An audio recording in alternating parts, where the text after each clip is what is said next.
Hey everybody, how y'all doing? Hopefully everybody's having a good time. Had a good Halloween. Well, many people won't call it that anymore, but I'm old school. So anyway, just kind of hang out here, see if anybody shows up, gets here. Oh, somebody's here. How's everybody doing? Oops, why is that keep going to that? Move the mouse over there. Yep. Well, went home and ate supper with Mama Bear. Thought I was going to get her to come out tonight, but I don't think she's going to make it after all. She's got to be ready for tomorrow morning. So, yep. Hopefully everything goes okay tomorrow with her. So, yes, as soon as I know, I'll put a little video out or something and let you guys know that her surgery goes well. So, otherwise, yep, got the 20 over short blocked. Got a 60 over motor for a guy that I'm putting together. And if works out, I might drive the cam bearings in while we're doing the show tonight, and test fit a camshaft to make sure it all fits. So, but yeah, buddy come down yesterday and we got a bunch of stuff moved outside. Hey Andrew, how you doing? Yeah, we moved a bunch of stuff, so kind of getting ready for that. The unmentionable stuff, but it's that time of year, and 25 years ago, we had 3 or 4 foot of snow on the ground, and the temp was minus 30 that night, because that's when our oldest, took her out for her first trick or treat. That was her trick or treat, and Riker didn't like it, so Riker come to grandma and grandpa's for a while. So that little boy, he don't like being cold, so.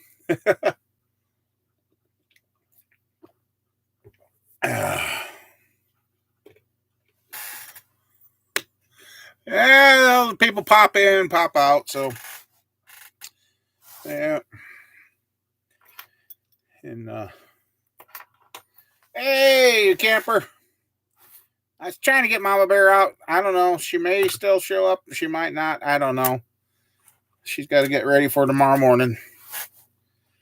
Which I know everything's going fine, but I've been stewing. You can't help but stew, I guess.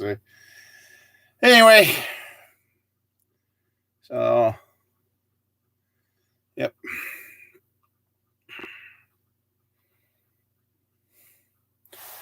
No.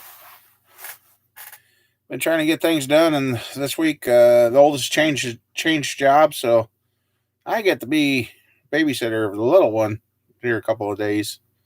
So that's going to be really interesting. Oh well. Nope, we've been cleaning up, moving stuff, getting stuff out of here. I'm getting a pretty good load of iron ready to go, so hopefully, I'm probably not going to get anything done tomorrow now because the surgery.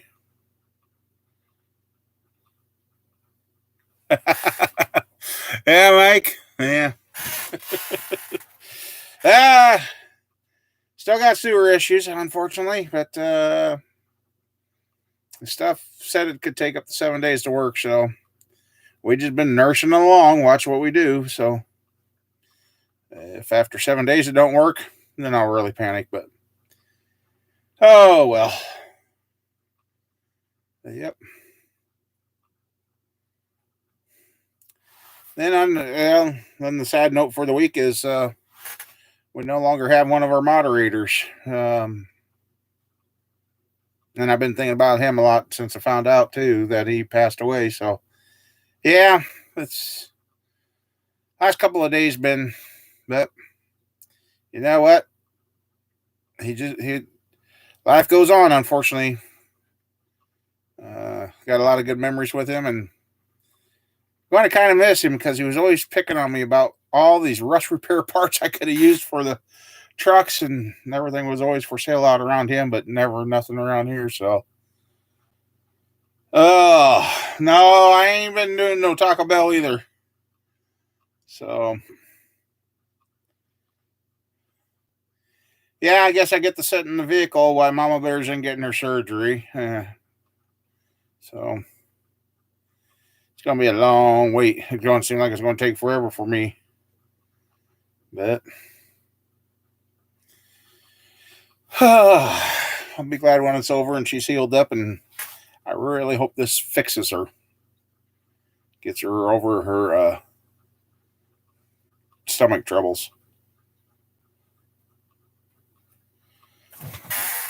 Hi, Anthony. Thank you. Happy Halloween to you, too.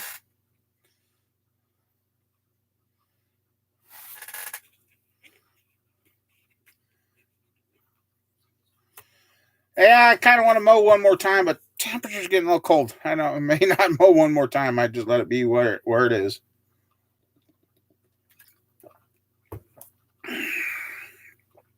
But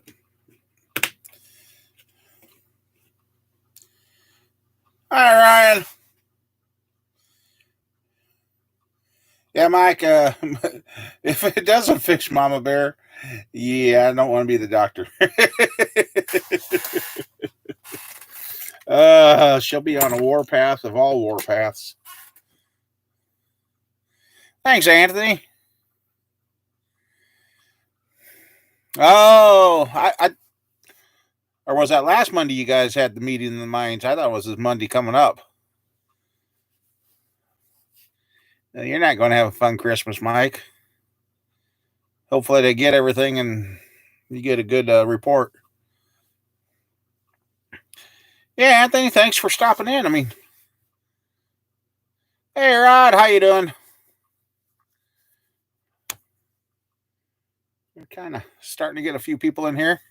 At least this time it didn't take forever for everybody to get here. Yeah, I haven't even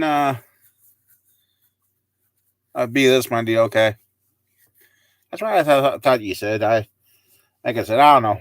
My mind's been in a million different directions this last week or so, and Thursday I thought Friday was Saturday, so that tell you how off track I was. So, and yesterday I told Mama Bear I'm going to end up taking a nap. I'm glad I got that couch in here. That's a lot better to sleep on than these chairs. Yesterday, because the night before I just could not sleep. Thank you, Rod. Yep.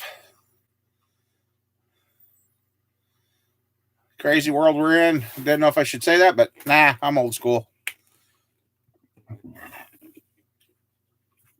Oh, wow. Haven't even made the consult and they already got you scheduled? Okay. Oh, and I talked to Greg, the one that lost his eye and he got a clean bill.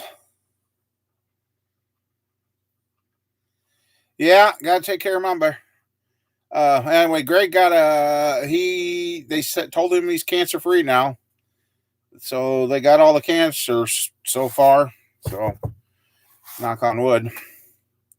So we got the good report there. So, yep.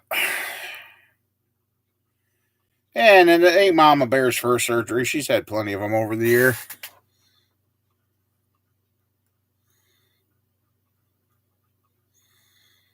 I don't know if there's any other viewers out there or not. So, and Jerry is also doing better. He should be going back to work here in, I think, another couple of weeks. His strength's coming back too. So, we just got to keep Mike on track and tell him to quit picking on the doctors there. Yeah, I had an MRI, 2 years ago? 3? I don't know. Post COVID. Oops, I said that. Sorry, erase that. In Indiana, okay.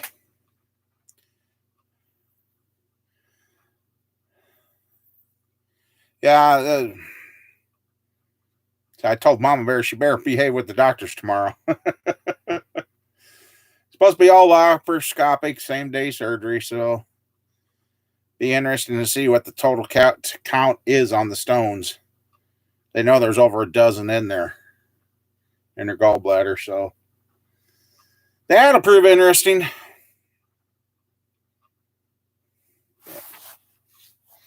Well, got a few in here. Let's see. George checked in. Don't look like it. Okay. Hey, Katana. How's that rust repair coming?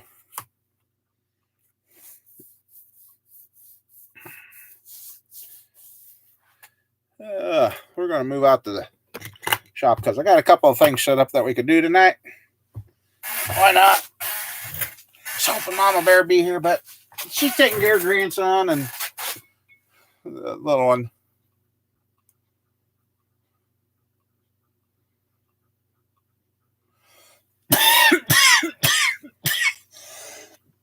Dang it.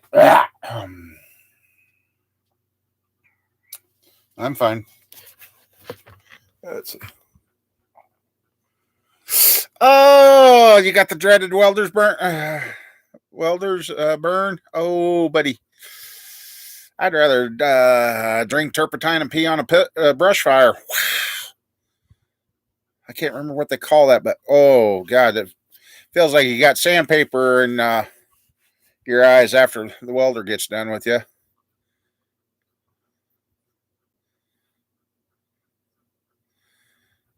Oh, what'd you do? Forget to switch it back to welding? Most of my masks have got that function now. Yeah, that... I can't remember what do they call it when you get the welder's burn? Yeah, it just like... About the only thing feels good is a good ice pack or cold ass steak over your eye at that point. Oh, yeah, forgetting to switch it back over. Ouch. Yeah, that's, yeah. My niece and nephew, my older niece and nephew, my dad always told them, don't ever watch the welder. And one day, I said, Dad, they're watching. Guess what? I didn't know my dad could move that fast. He caught both their butts, caught both of them, spanked them, and told them, don't be watching the welder. And they didn't after that.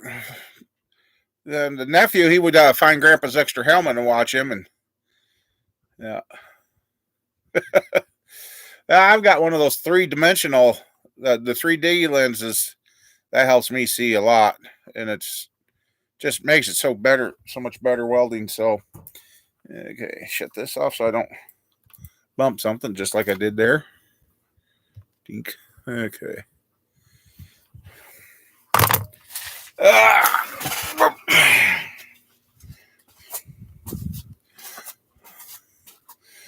I don't know. Reasons in here. Whoa. Yeah, I'm not sure who all's here yet, but yeah. Let's see. What do we want to work on? We got a couple of little projects. Like I said, I got some cam bearings to put into that motor. Hey, Reason, you must knew I was thinking about you. I just asked, and there you are. That's kind of scary. Not scary, but yeah.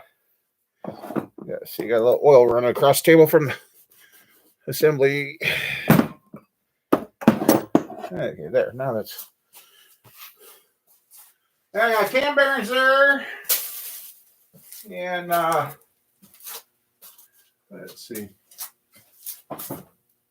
We could put the new to me headers on here for the run stand.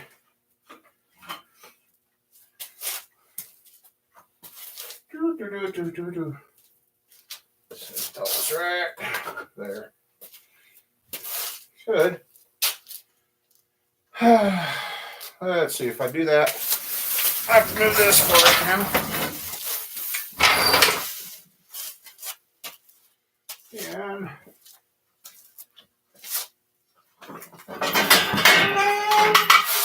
now don't be falling over anymore. That's why I want to put them on. That's why. Let's see, I got some comments. Eyeballs ain't been working with the outlet. Welders burn, yeah.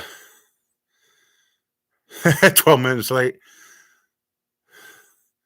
Yeah, it takes a while for the welder's burn to go away. That's never any fun. That is for sure. I need a 7/16 and 3/8.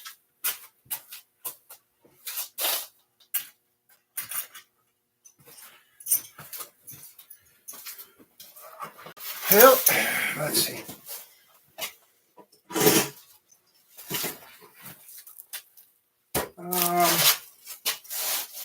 Before I get too started,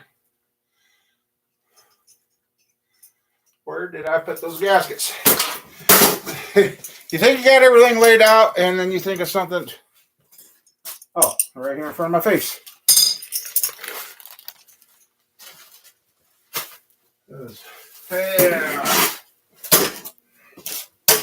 Yeah, these old headers here, pretty much done for. They're starting to break and crack, and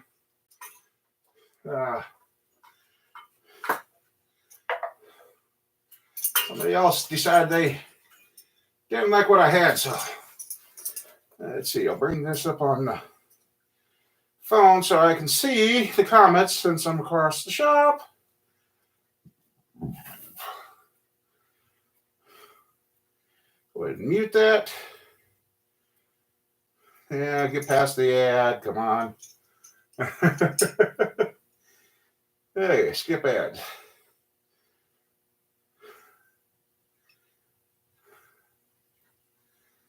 Ooh, that would not be good reason to have your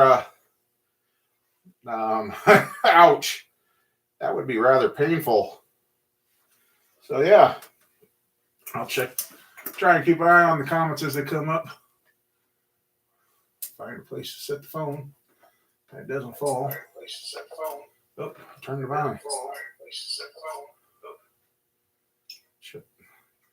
Getting feedback there. Okay. Wow. Any other time, then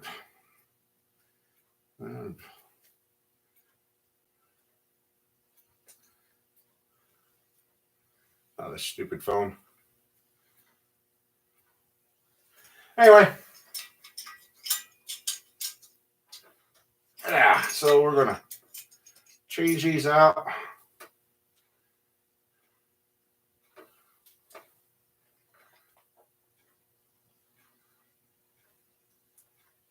There, now I can see. Yeah, so yeah. Change these out. Really? It keeps either shutting off the stream. Okay. Turn up the speaker. So I'll just pick this up every so often and check on you guys. But yeah, these are all 7/16 on this side.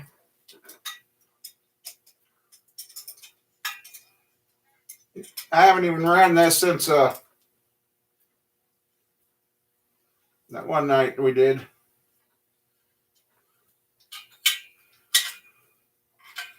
But oh yeah, reason you asked about that lube that I talked about that I'm putting. What I'm using there is 3 parts transmission fluid, 1 part WD-40. That's what I'm putting on the pistons and on the cylinder walls as I assemble those. I've used white lithium grease. I've had good luck with that for years. Now I'm just kind of switching things around because trying some different things. Sometimes you get better stuff. And I feel sorry for anybody around in the 602 crate motors right now. There's an article out there. Yeah, GM really stepped on it this time.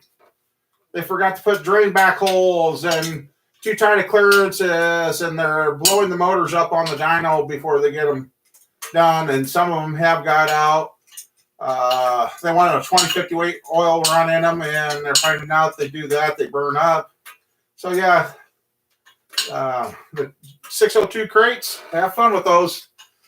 They have to cease production right now and figure out what's wrong. And I guess 2 years ago, or according to the article I read, 2 years ago, they moved all the production back to the U.S. for those, and they admit they don't have the best quality control now. So yeah. So if that's the case, that's a whole nother can of worms. I don't want to. Racing used to be, you used to went and build and do stuff and design your own thing and made it work. This cookie cutter BS of making everything the same and can't do this, can't do that. We're not a cookie cutter world, but they're sure trying to make us into that. So, I guess.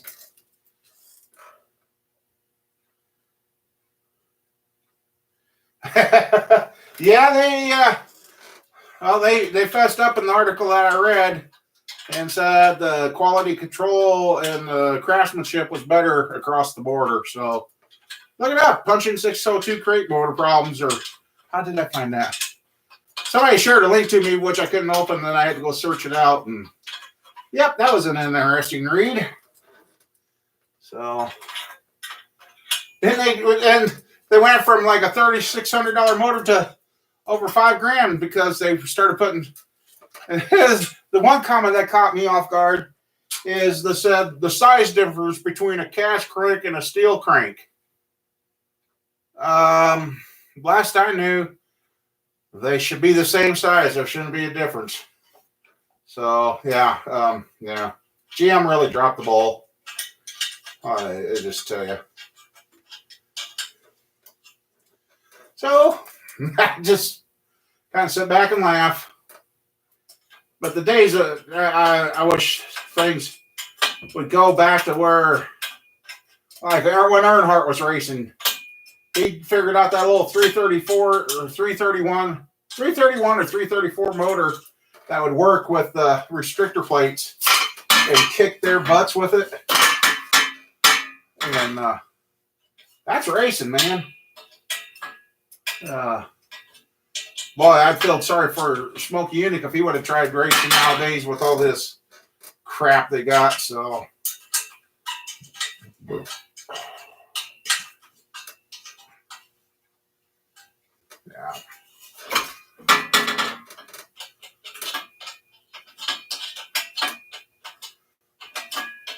yeah.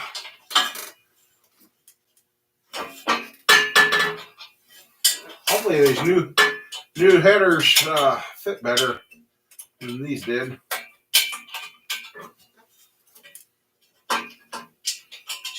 I see a big difference between the ones I'm taking off and putting on.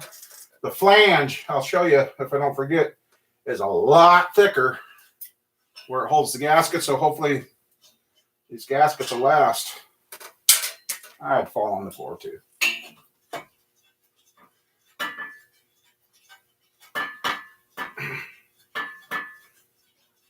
Got thing in here. I really hope they fit my engine stand.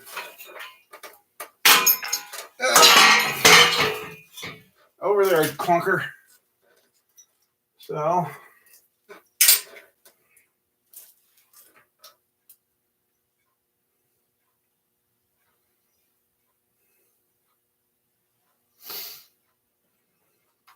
Well, and also there too, reason that also kind of, I haven't come across them myself, but I know they're out there.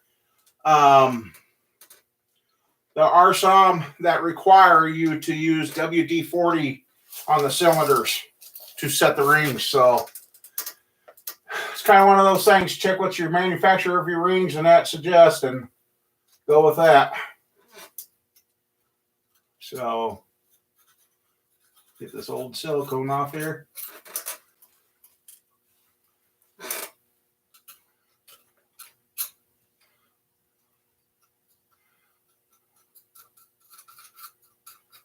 But yeah. kind of nice getting some stuff put away. And I know somebody asked about the 20 over motor already, and I responded, but I haven't heard nothing back, so I don't know.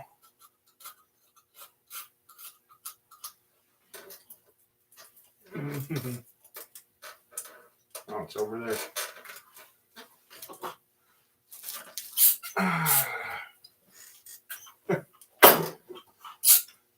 Handiest thing. Looks like my valve cover leaked a little. Finally. Shouldn't have, but looks like it.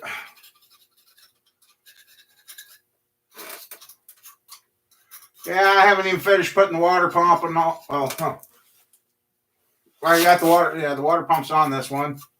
I just haven't filled her up with water or antifreeze or anything yet. So, let's see.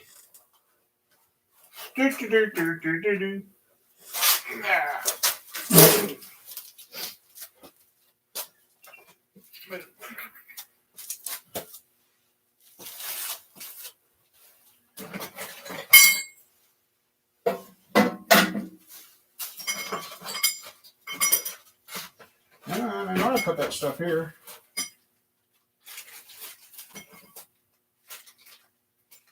Okay, that's the collectors. That's the headers himself. Oh, yeah, that's right. I was going to show you.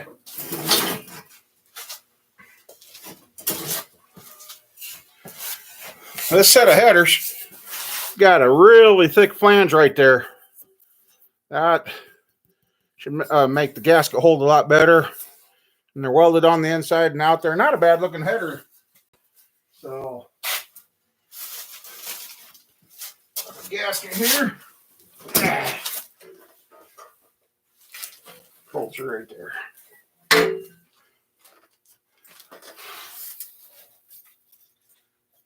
The other night I went to leave the farm. The ride was up. I had dropped my keys in my truck. Told him to remind me. I go to leave. Guess what I can't find? My keys. I even called Roger. And guess what? He didn't remember that I dropped my keys either. I left for a while, and Mom Bear says, "Oh, just calm down. You'll find them." I'm like, this is just driving me nuts. Oh, yeah, I found them. When I got back in the truck for like the third time, laying on the floorboard.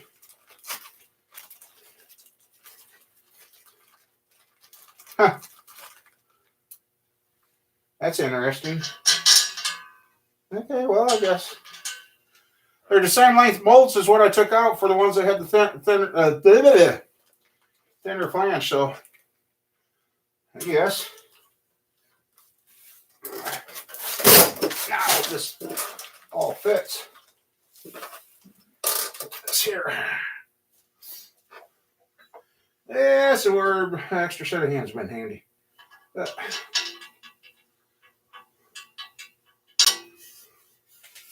Oh, no, I don't know if you guys seen that 305 I got the other day.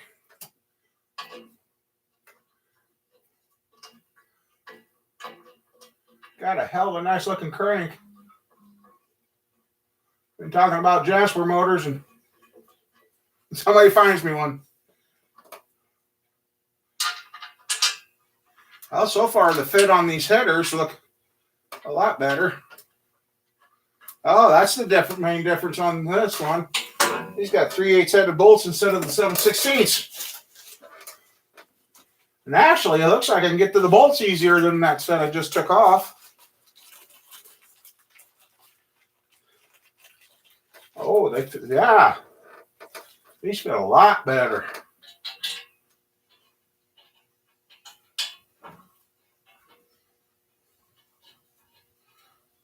Oh, yeah. This looks a lot better.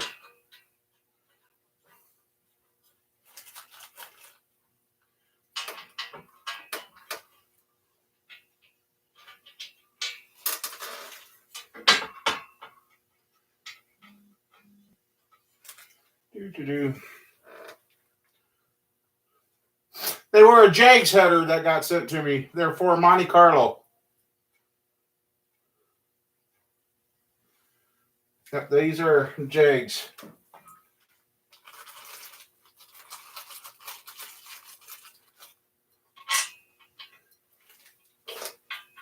Yeah, I guess somebody seen when they seen the rust come out of the other ones, and then I was having to use the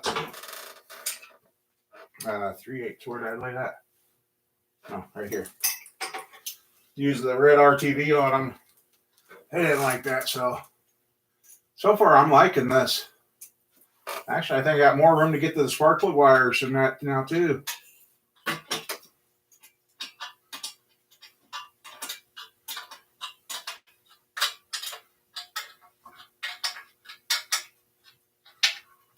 Oh, wow. I do like these a lot better.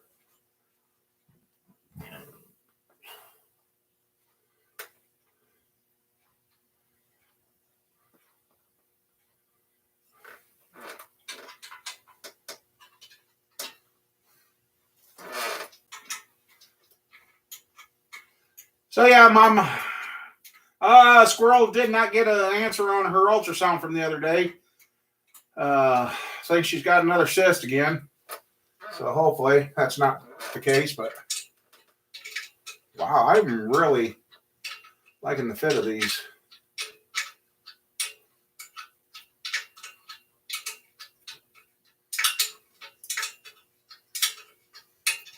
Yeah, I'm trying to get the videos going again, get them cranking out and start getting some more content going again.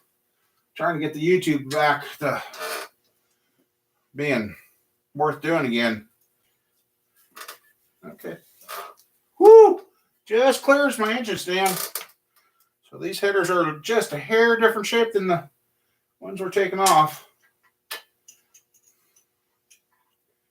So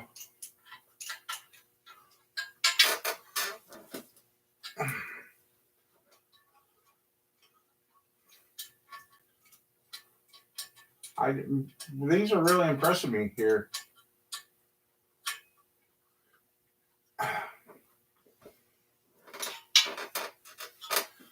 Boy, they feel like they tighten right up. Ouch. Nice.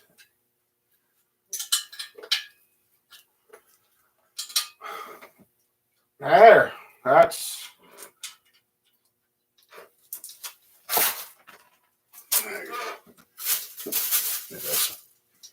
Okay.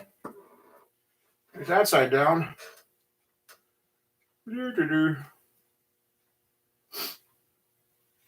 Okay. Oops. Yeah.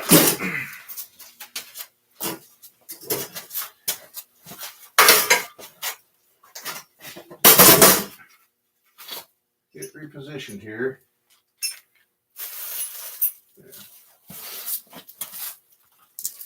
This first.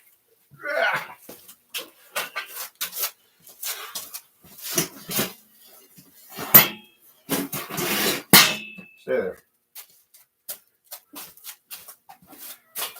What, cat?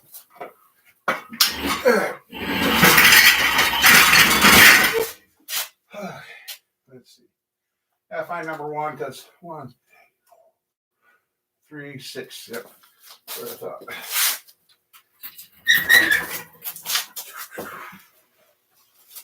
Because I got the distributor in here. Goofy way. So see how the sparkle wire fits now.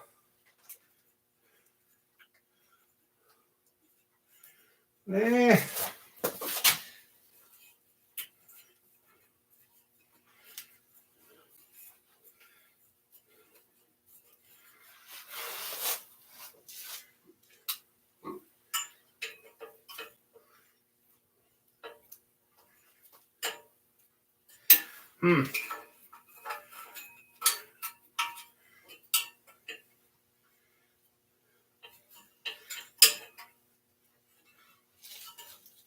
There it went. Fits pretty good.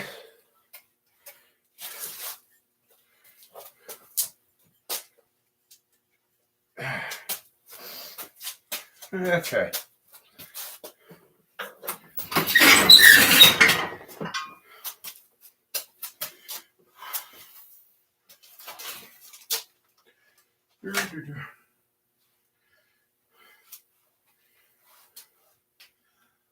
Okay, number one can stay on. Oh, excuse me. Mom bear had to go home and eat supper with her tonight.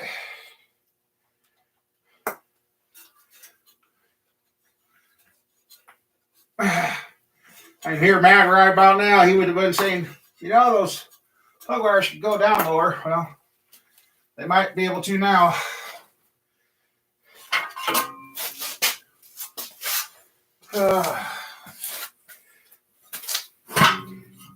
Stay there. Okay.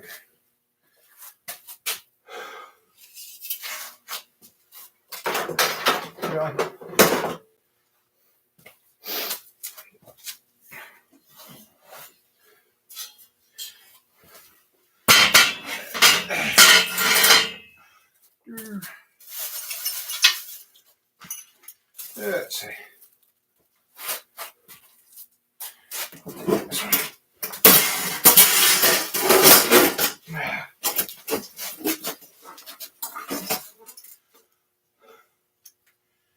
Let's see. Anybody talking here? It looks like a.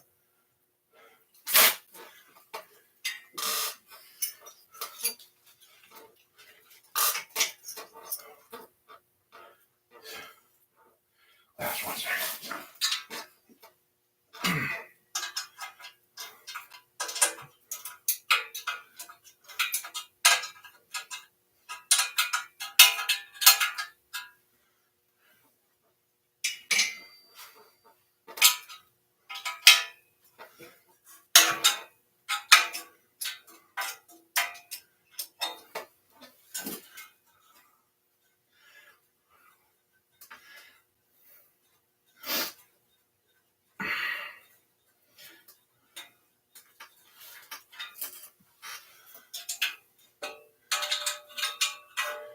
I finally dumped the water out of my big storage tank too because our temperatures are supposed to get down to the 26, 28 this coming week at night. So I guess cold air is here. So kind of another reason I'm not thinking about mowing anymore this year.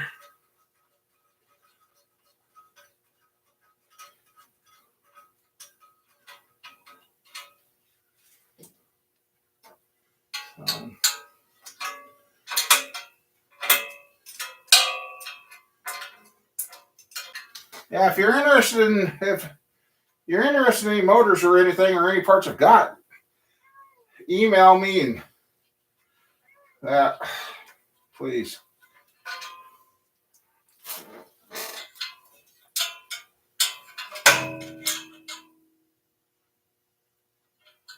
Huh. Let's see. Hey, Green Tips.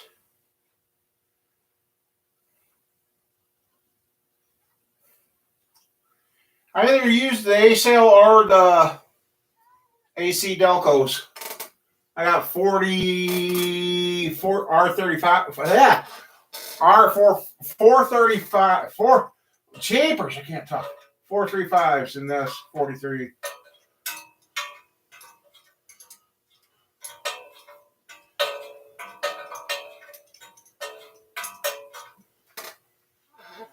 Sounds like this header's just twinging.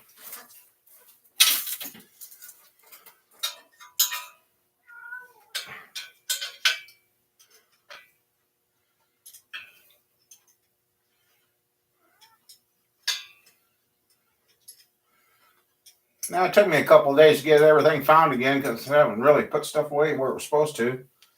Wouldn't know why.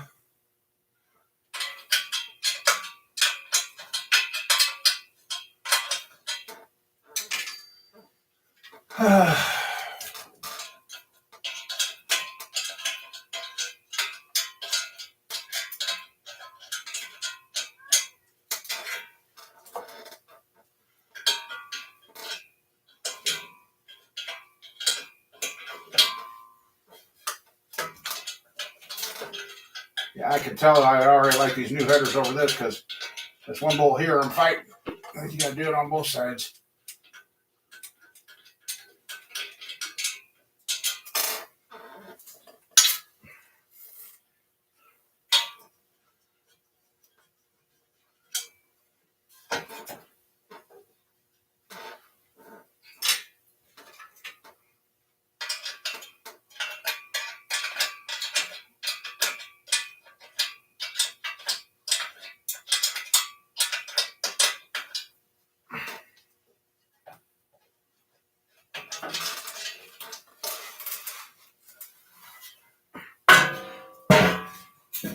Oh, wow. Huh. Now we're going to find out if it fits or not because I see this one here is made totally different. Hopefully it clears. Sweep off the rest of this gasket. Yeah, see, I already had it was already blown through the little bit we ran it that night.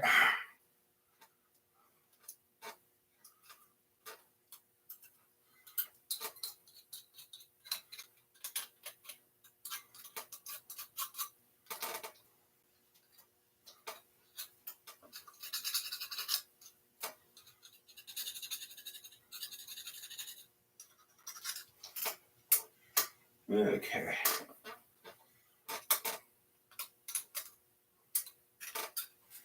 All right. Let's see.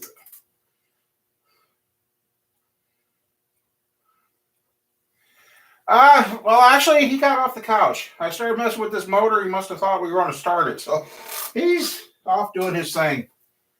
Well, let's see if it fits my engine stand here before I get too crazy. I see this tube on this one is a lot better looking than that one. And the verdict is, oh yeah.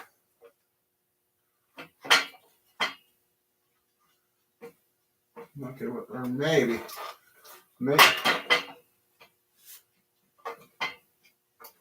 Uh-oh.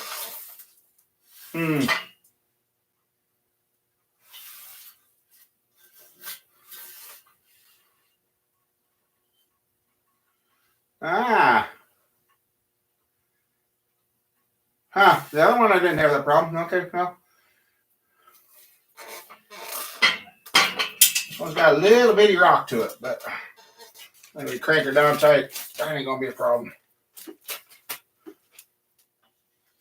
Oh.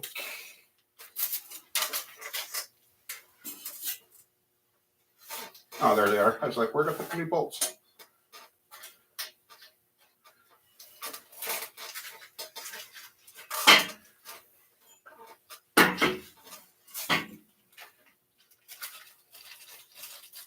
Get a couple here.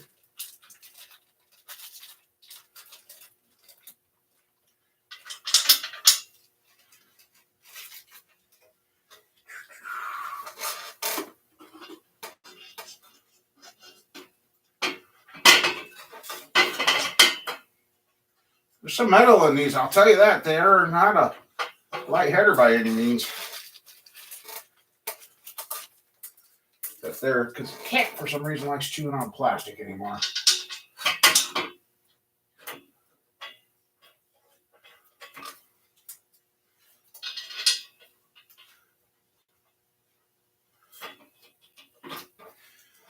Yeah, the way these are bent, I could actually bolt them up and then put the second bolt in.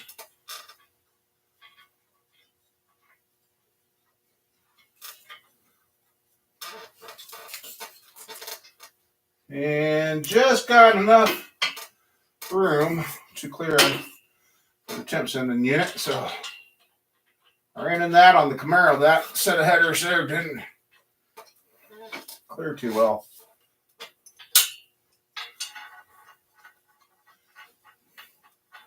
So yeah, that's kind of one reason I started a little earlier tonight, because got to get Mama Bear taken care of tomorrow. Yeah, wrong wrench, dummy. So,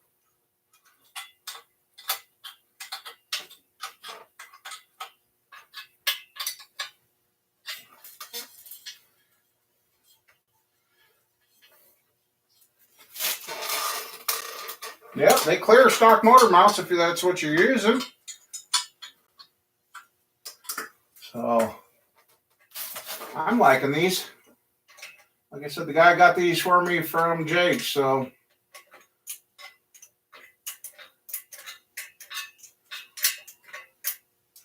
And I've got a pair of mufflers outside I'm going to rig up and put back on here instead of running. I know open header sounds good, but I'm going to start running them with the mufflers just to get the sound with it, because you can't run an open header on the street. I mean,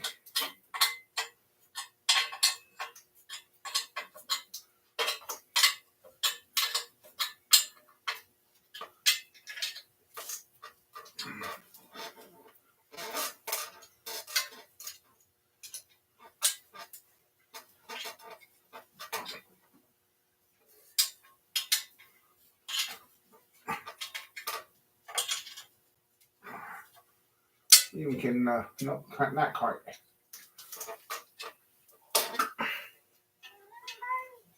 What, babes?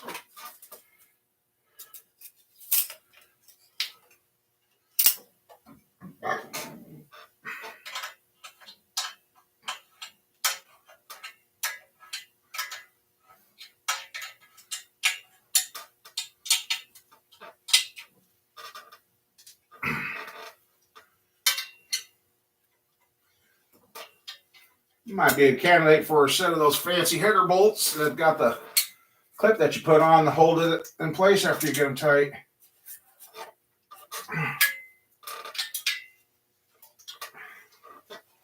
Well, so I got enough room for the thermostat. 1, 8, 3.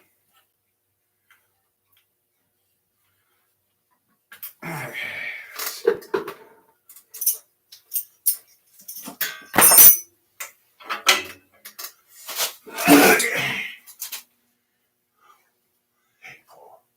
6, 5.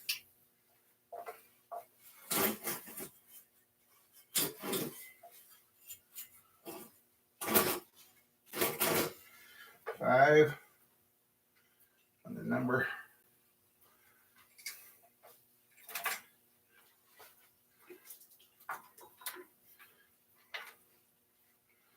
7.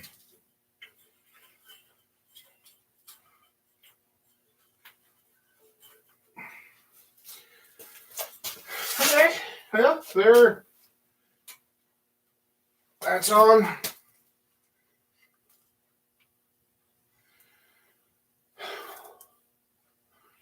Space.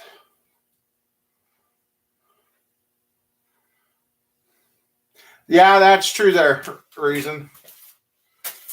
That is true.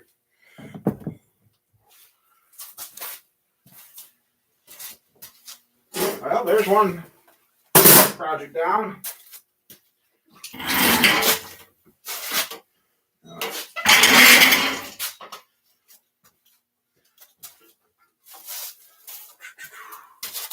What I like about having stuff on wheels out here.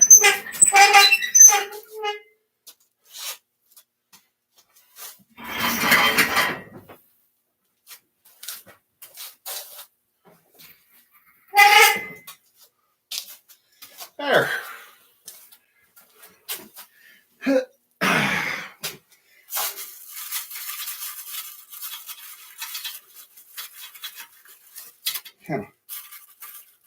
Let's see where to put these.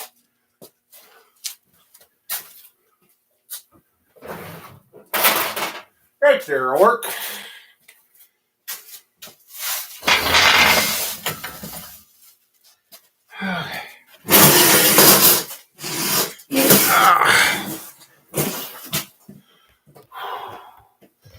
There we go.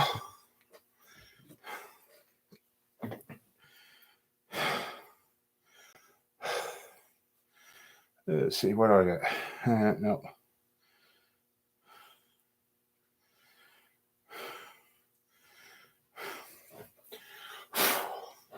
So yeah,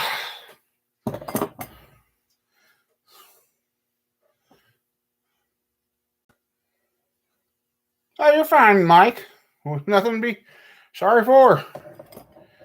If you're like me, the last few nights you haven't slept worth a damn either. Mama Bear hasn't been sleeping very well either.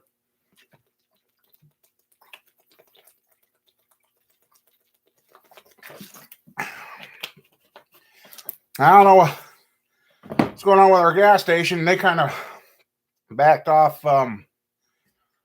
selling water again. Yeah, I used the Durabonds. A lot of guys have asked about why I clock them the way I do, and the way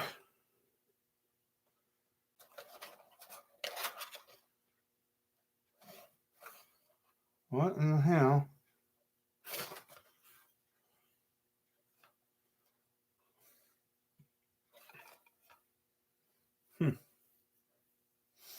Okay.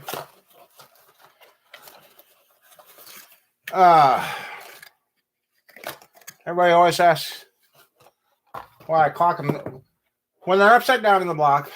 When the oil hole is up here, and I think this is why I get some of my good oil pressures I do with my builds, because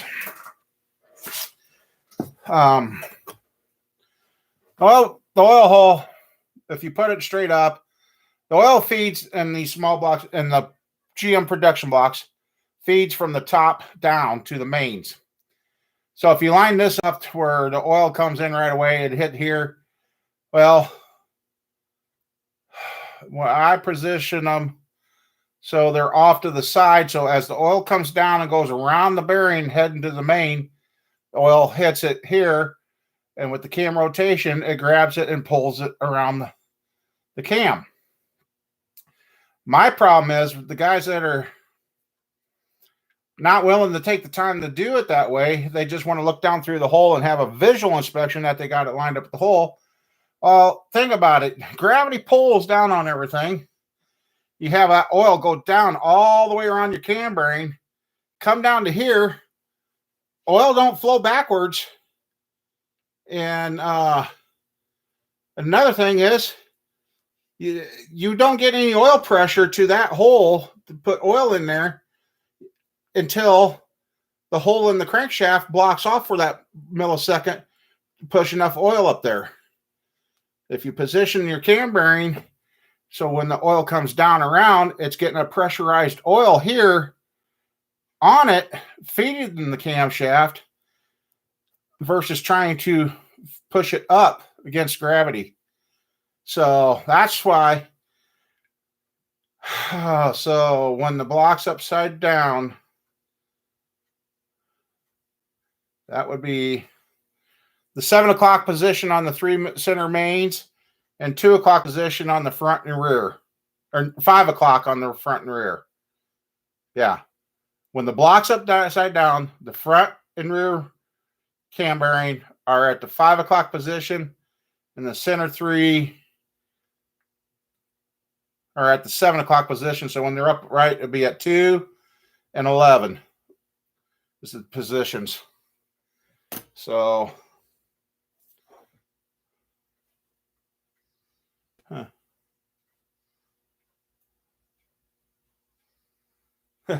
I'm a long ways off for starting the engine. I don't have any water out here to put on it, and actually I wanted to get those headers up on something before I did hurt them.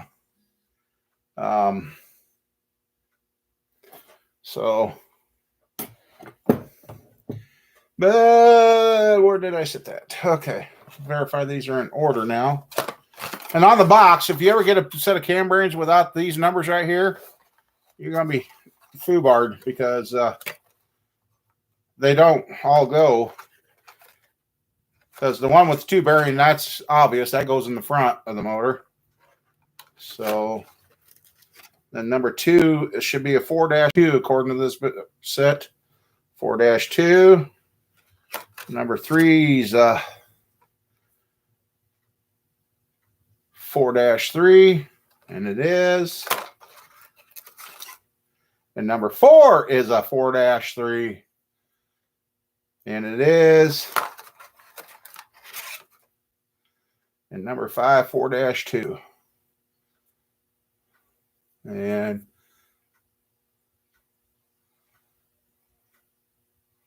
yes, it is. So,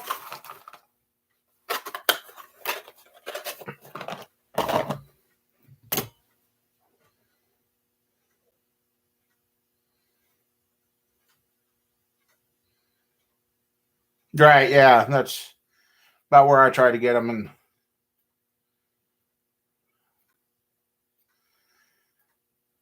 yeah, you could, I guess. I guess you could. There. Oh, there it is. That's.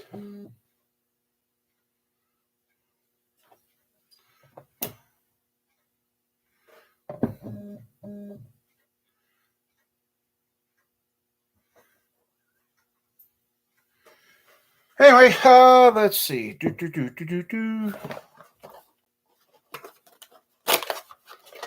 Okay, so those are sitting here like this. So, ha! We call him the streak.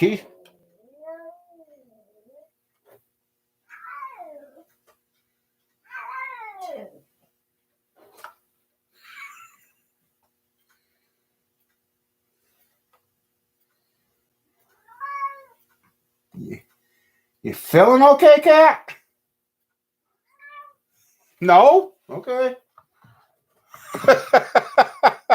Okay, you guys heard the cat.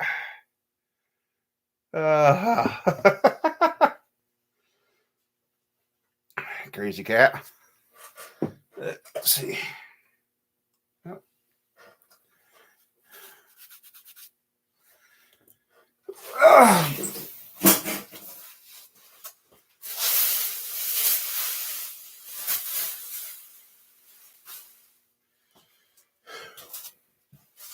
And this. I had a cam bearing driver before. This one's got the aluminum shaft. I wish I would have kept the ones I had before. Those were steel shaft. They both work, but it just takes a little longer to do the one.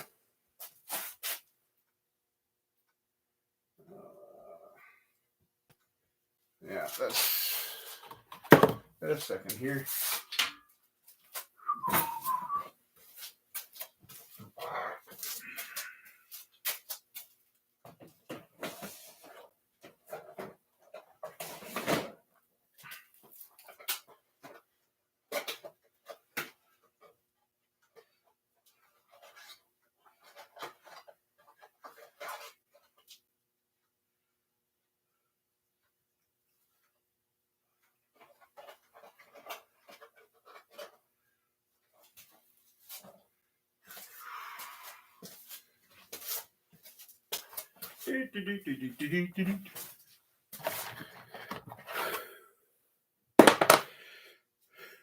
Okay.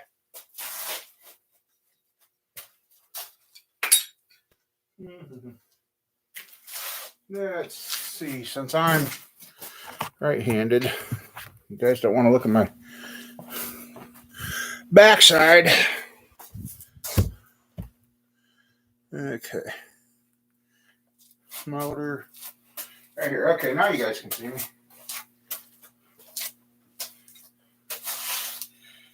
Okay.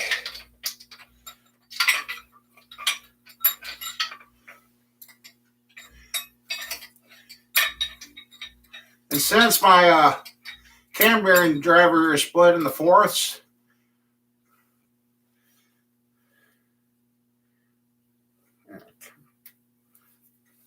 I use the split, line it up with one of the holes. Then you've kind of got a clock on your cam bearing driver too.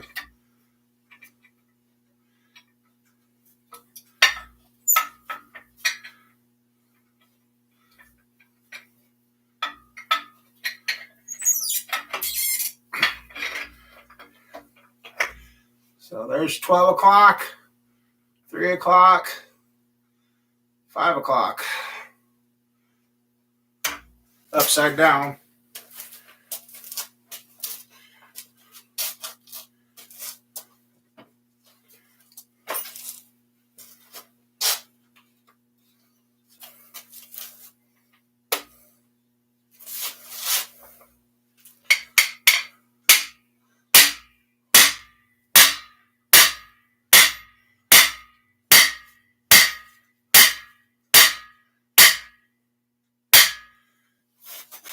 This is the newer style block. Okay, still the same.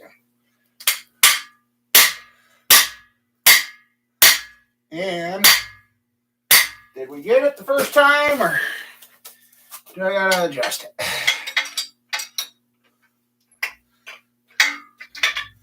And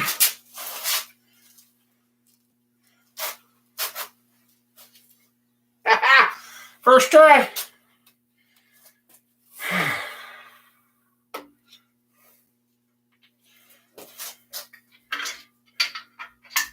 Okay.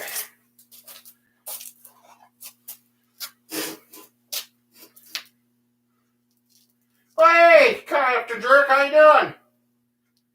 Long time no see. Yeah. Usually I don't use this engine stand for doing builds, but everything else was full at the time. And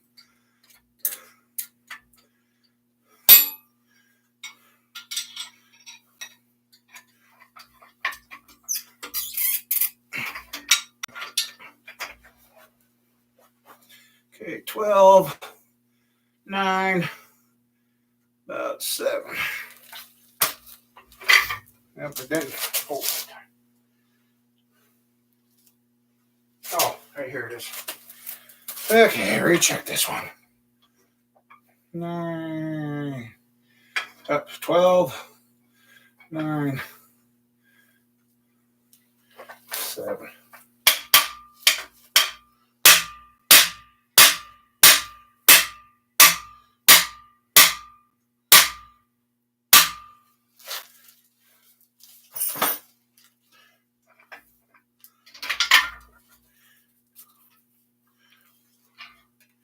Groove just a little bit more. Ever so slightly, a bit more.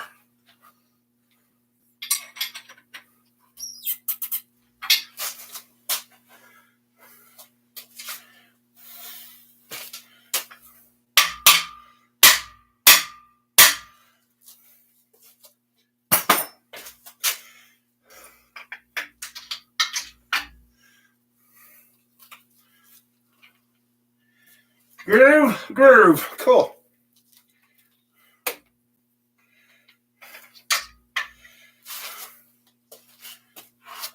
Oh. Yep, I drive it in from behind. Thanks, Jerk. I don't know if you're still here or not.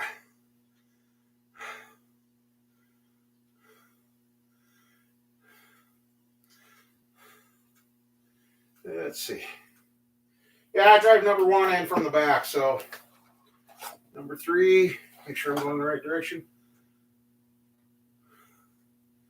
4-3. 4-3 and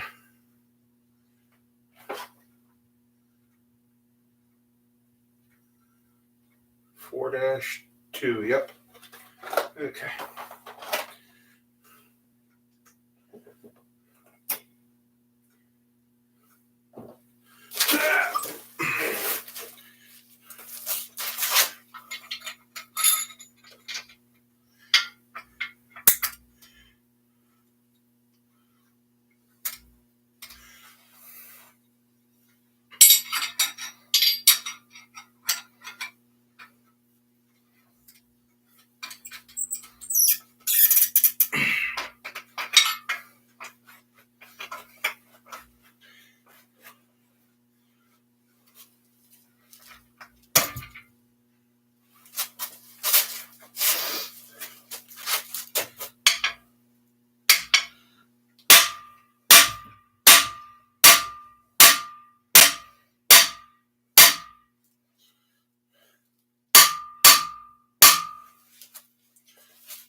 I sure enjoy driving cam bearings in, I tell you. It is fun.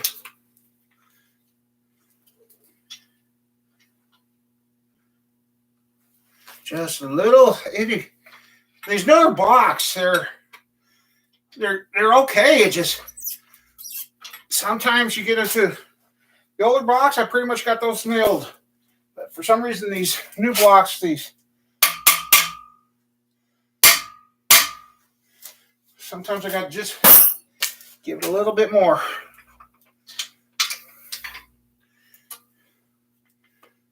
Perfect, right in the middle. Okay.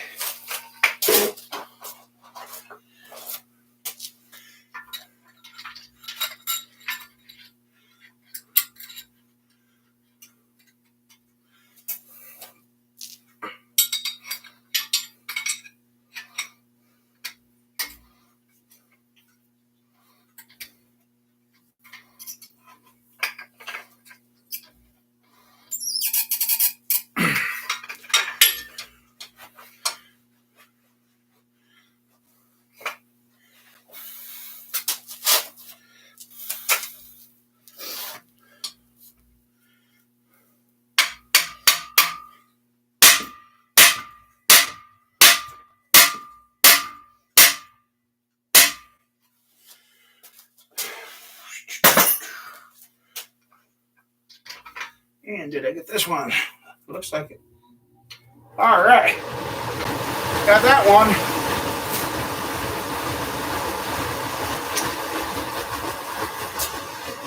Okay. Can't believe the furnace kicked on. I'm sweating.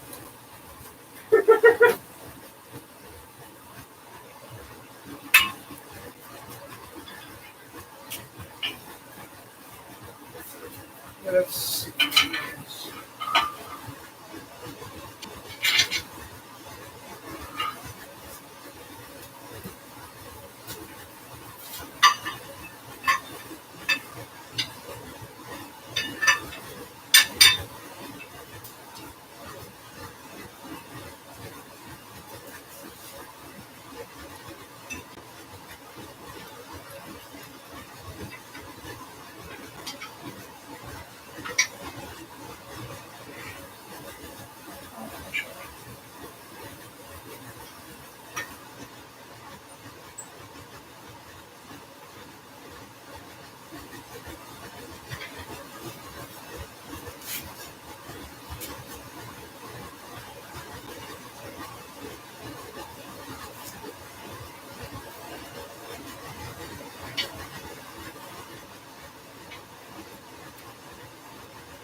Yeah.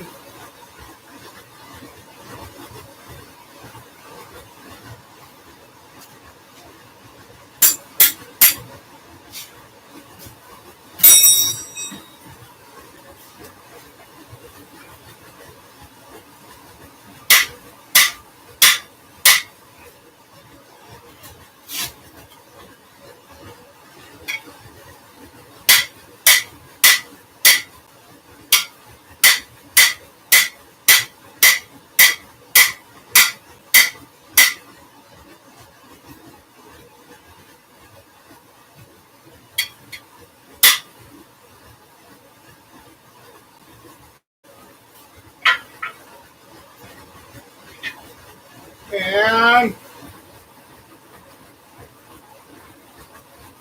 we're centered. We're done.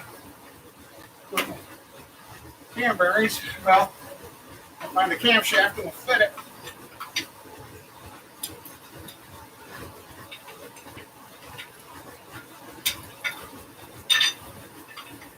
Ah!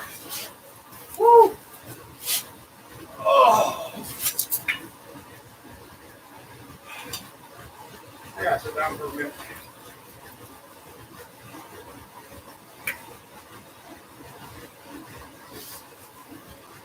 Ah.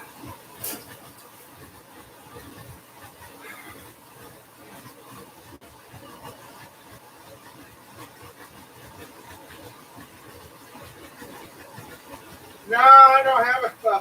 I wear my costume 24/7 at the CF.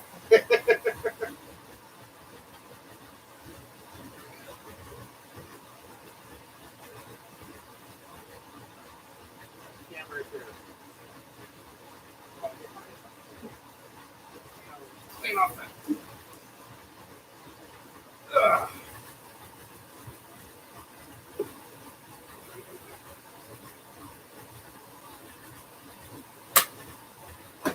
I like those tub of towel, tub of rags.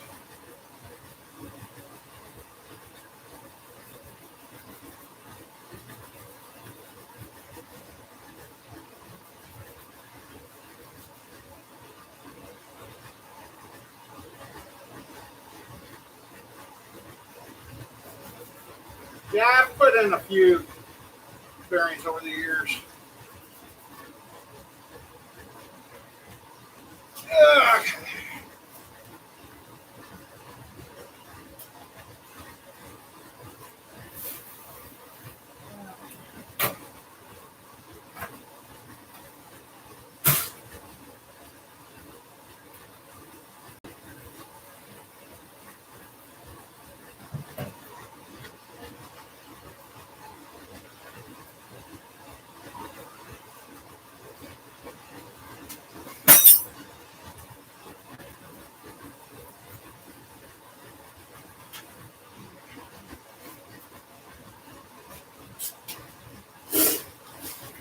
Let's see if the can fits now.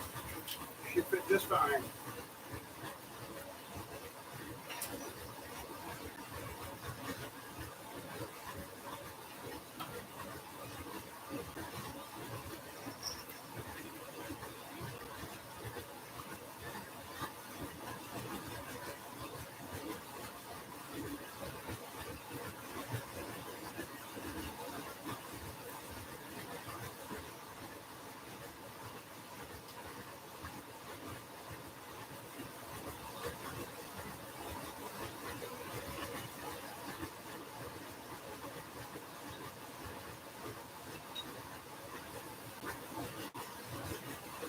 And unfortunately, this cam tool, I got to think about it here, it's only good for the old style cans. Can't use it on a roller cam because you need a different one because the roller cam's got a smaller bolt pattern on the front for your factory rollers.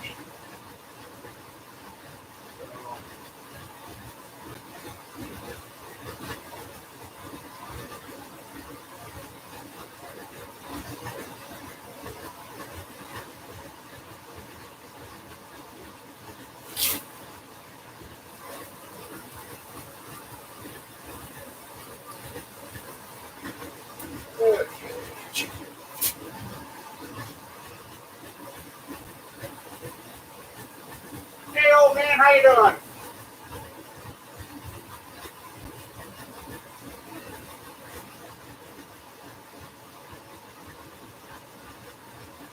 Somebody else has talked to me about an EFI system too, so and sounds like they're having a bunch of wiring issues. So let's see. That's flat on its back.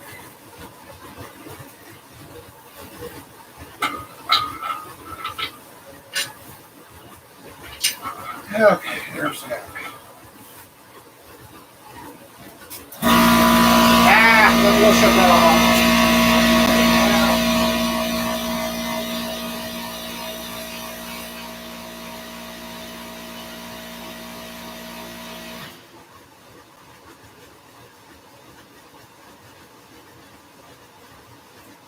That's right. Yeah, do that first. That's make sure.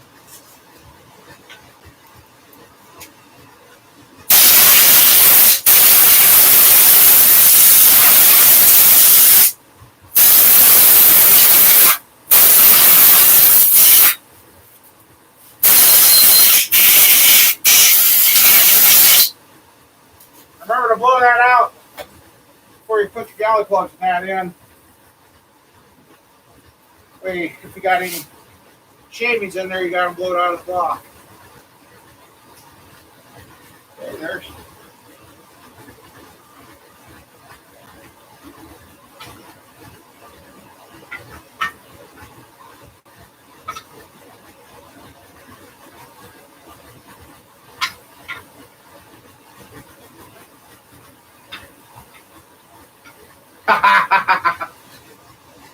another good cam bearing drive.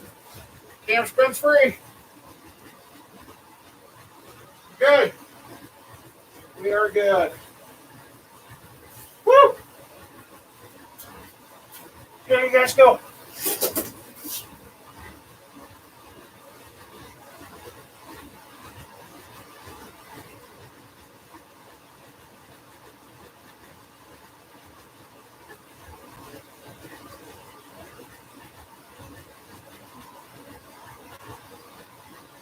Oh, yeah, okay, yeah.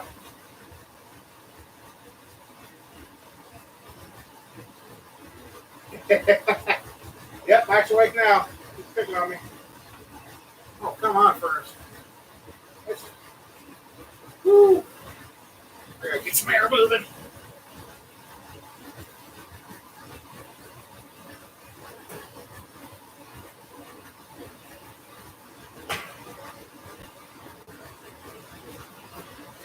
Oh. It ain't that cold in here. Oh, I don't think it is. However, we've put a new set of headers on the run stand. They fit pretty good. Now I've got the cam bearings in this motor.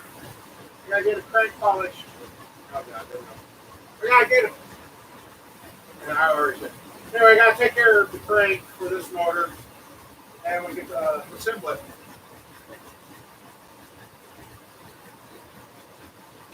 I'm looking at my phone. You guys are over there. Sorry. How's that? Yes.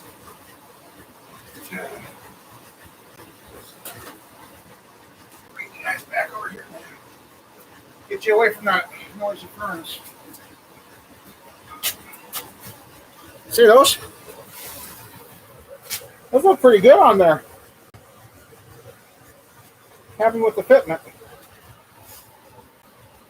Just a little close to the mini starter, but it cleared. Quit catching me. Okay, now I'm looking at the right direction.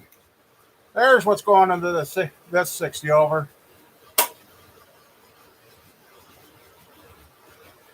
So I gotta move you guys for a second. It's all right. I just got these all cleaned up and covered, and so yeah, gotta get a crank taken care of for that, and then it'll be ready to go. Yeah, let's see. We're gonna do it good.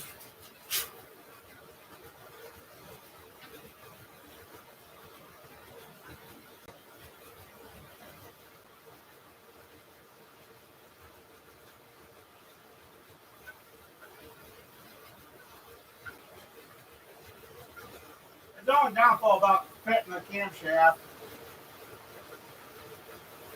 I don't have the camshaft that's going in here, so try getting this done without. Yeah, okay, so that's here. And cover this one up because, yeah. Now we can do one more thing with this block yet. I need to anyway, so.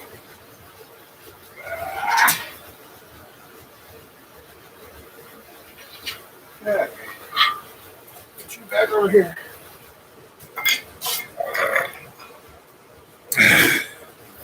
Oh.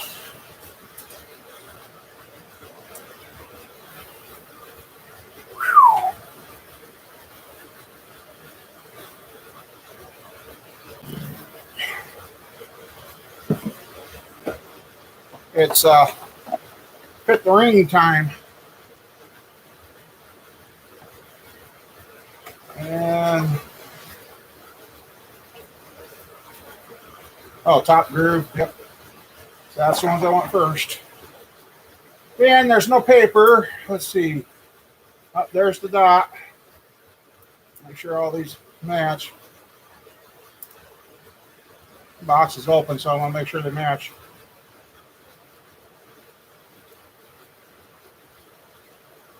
Actually, I want to make sure they're in the right. Yeah, that would be right for this set. Got the sometime the top roof. Let's see what the second roof. Make sure these haven't been mixed around.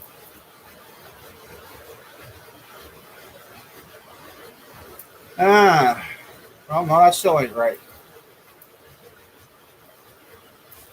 Yeah, I'm trying to think too hard.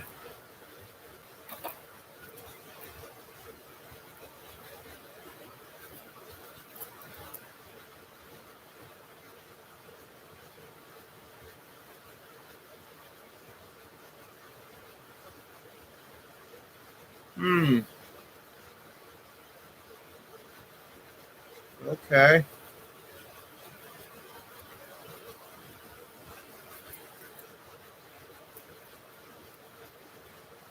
Make sure they're all the right color. They got the same color.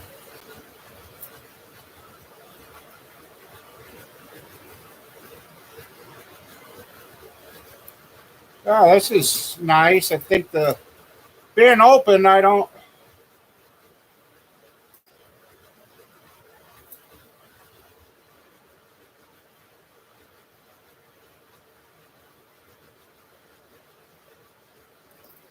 They're actually.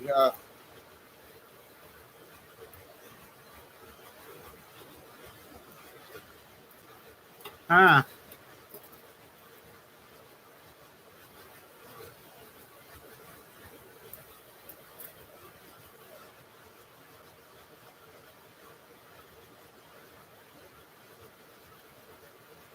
Yeah. And now let's line all these up.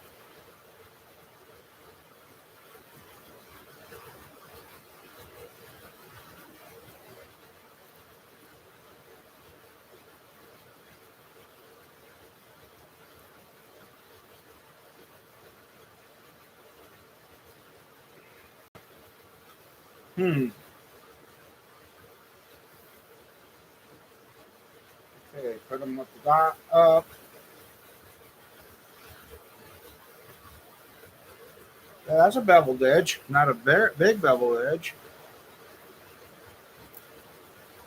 Back in the day, some of these top compression rings from them were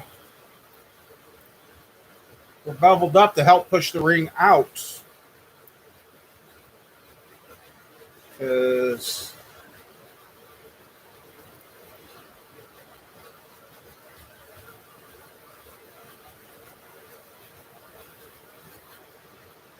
I use both of them there. I've used both ways.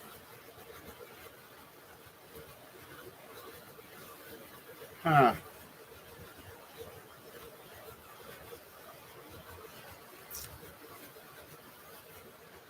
Well,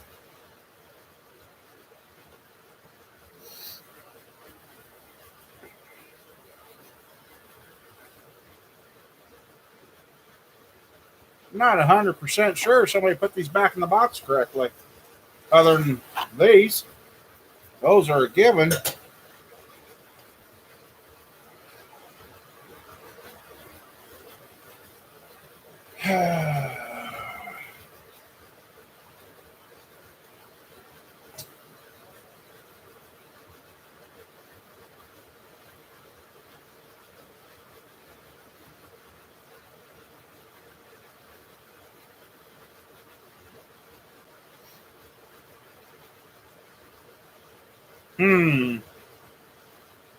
I know if I put the wands in with the bevel in the oil control ring, that's going to push oil out the motor.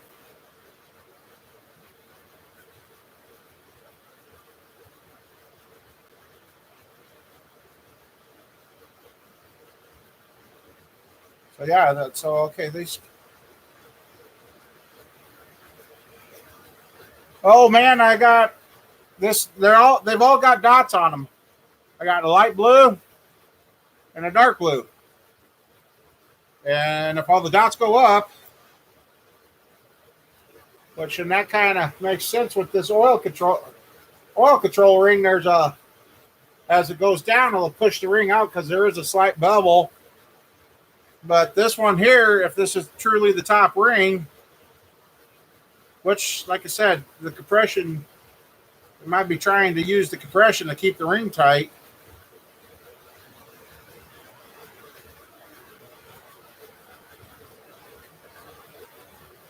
Well,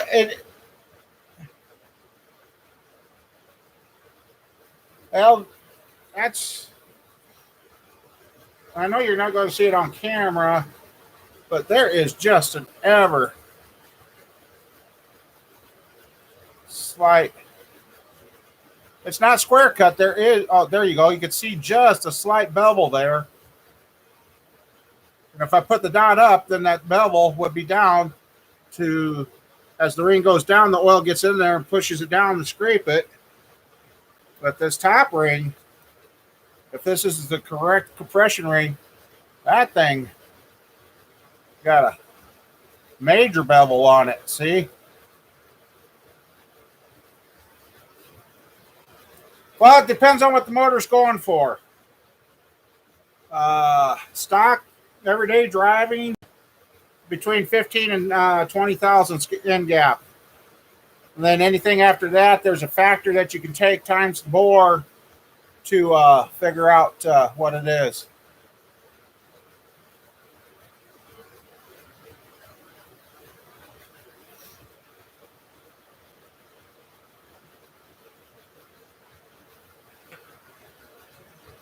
That's what I'm trying to remember their reason.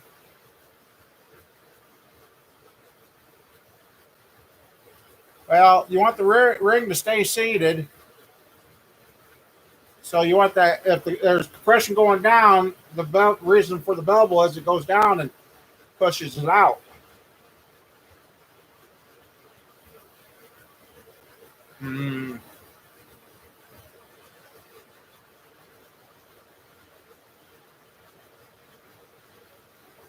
Yeah.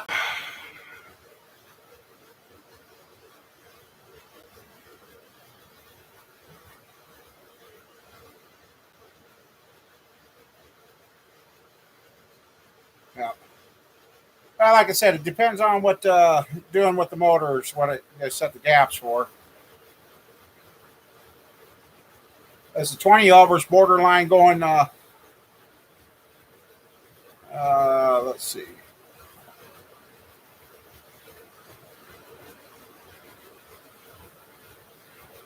Yeah, they are C Power E-251X60. So they're sealed power. CF sealed power. And there's what the number is. E-251X60 overs. Cast rings.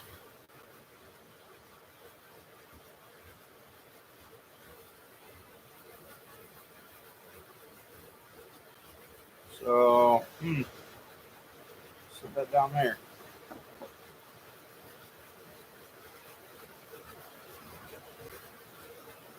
Well, that still don't fit me from seeing how they fit the block, because this is a fresh bore, hasn't been run. Okay, Mike. Well, don't overdo it. Don't run yourself down, but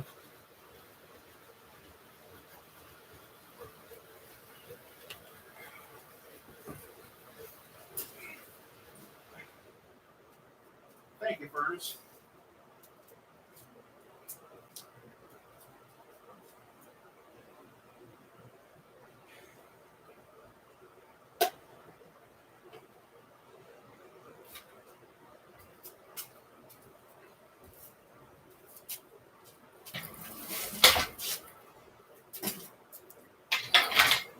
See, this block here can go roller or old school cam.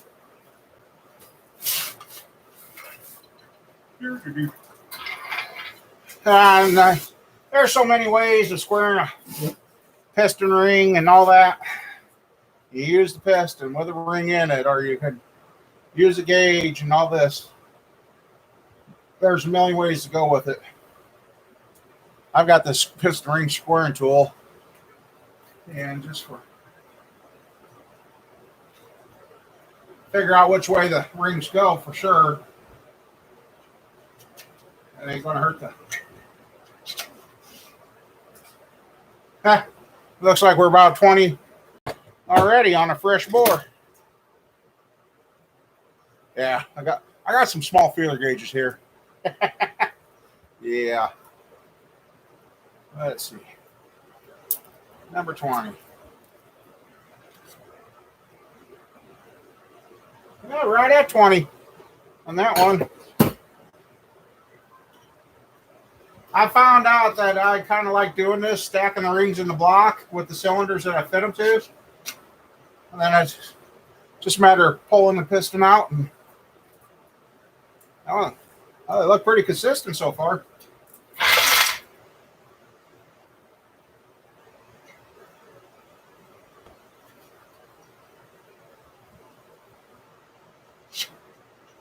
Well, if I do have them corrected, I'll just pull them out.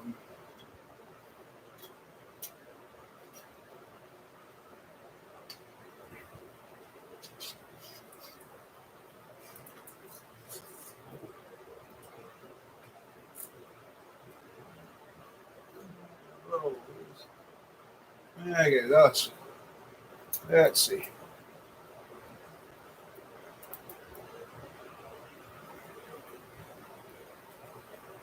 Which way they go?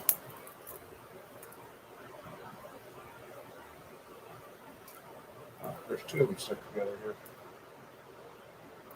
We'll go to 25. Make sure they ain't 25. Yeah. 25 is tight. So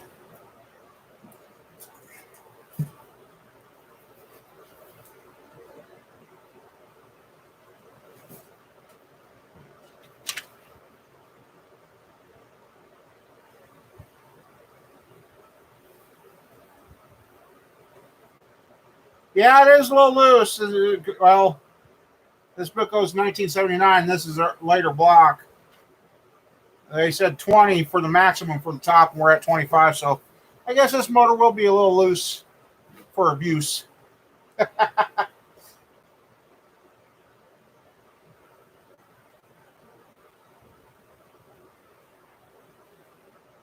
So the top roof is beveled, or the top roof. Why do I keep calling them groove roofs? I noticed that in a couple of videos I've done. I'm doing that. So, and I think I remember that being explained to me years ago. That then once I get them checked.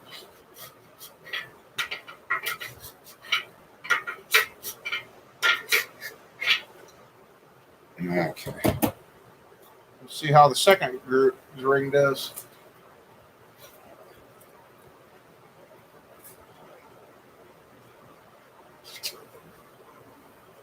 Oh, that.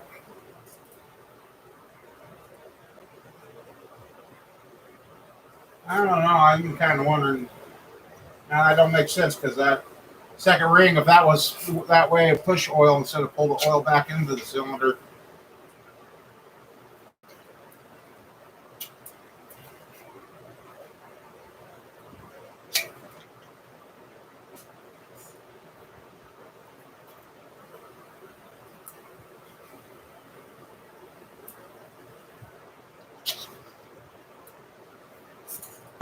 Now let's see what we got here.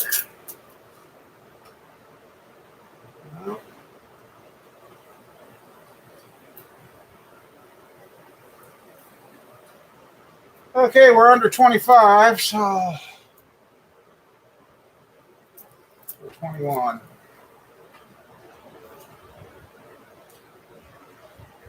About 21 on the what should be the second ring, so I don't know.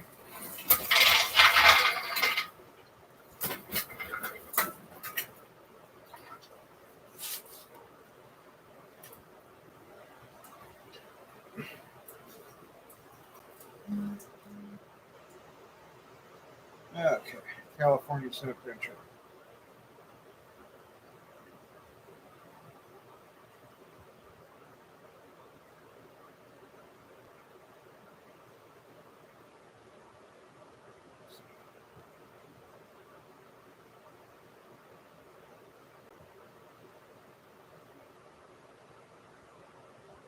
Okay. See ya.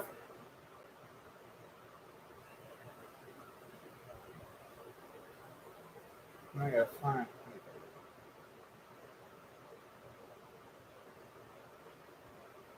Yep, got it. Thank you.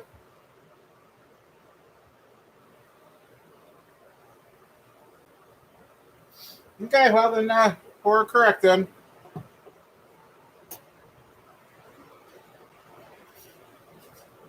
Ring gaps are kind of coming out a little on the loose side, but I know this getting a cam, so it's probably going to be a good thing.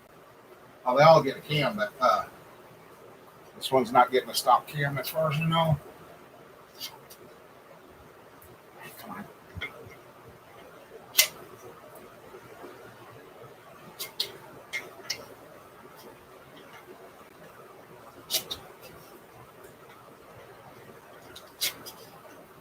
And that looks like we're.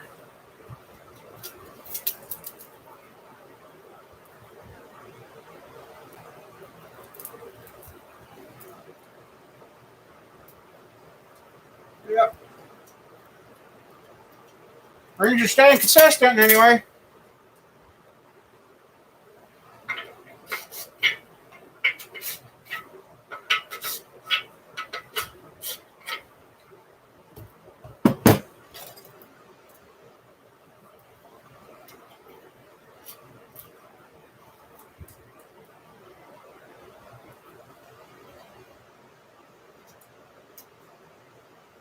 Yeah, I've done foul fit rings. I've done them.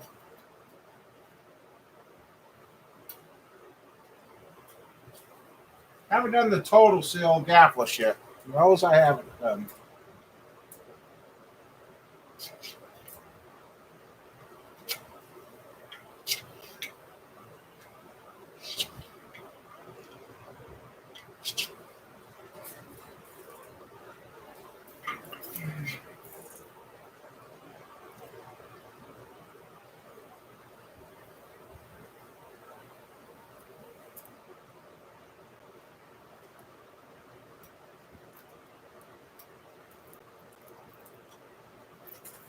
Okay, they're going to be good.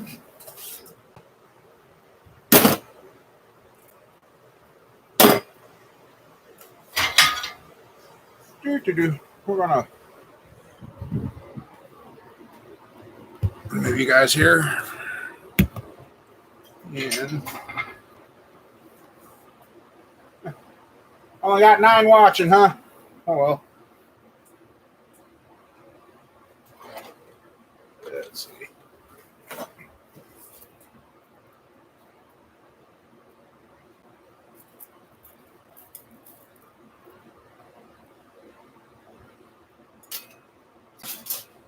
Okay.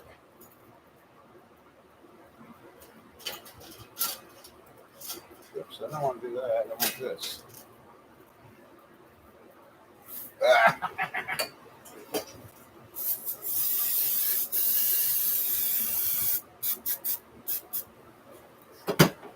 Clean part's good.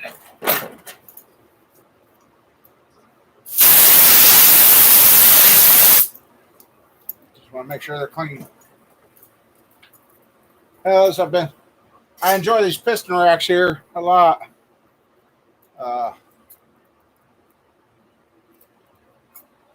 Okay, there's that.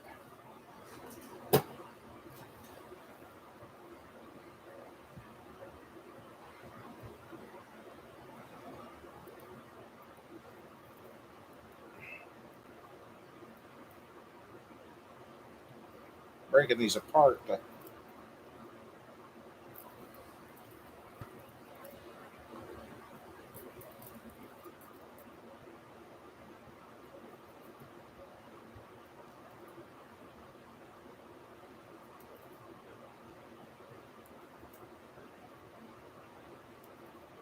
So, anybody else been working on any projects? Can't believe how fast that package got to you, CF. I thought it'd take a little longer the way she was talking.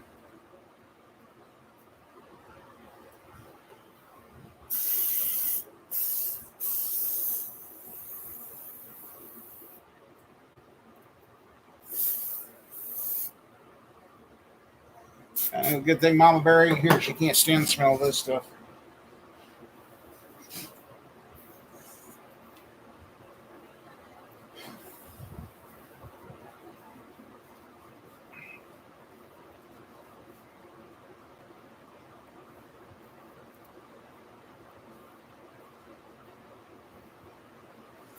Making sure these things are clean before we put them on.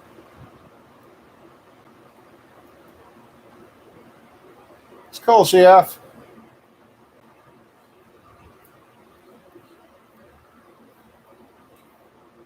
I see Florida starting to step up. Maybe we'll start getting supplies again.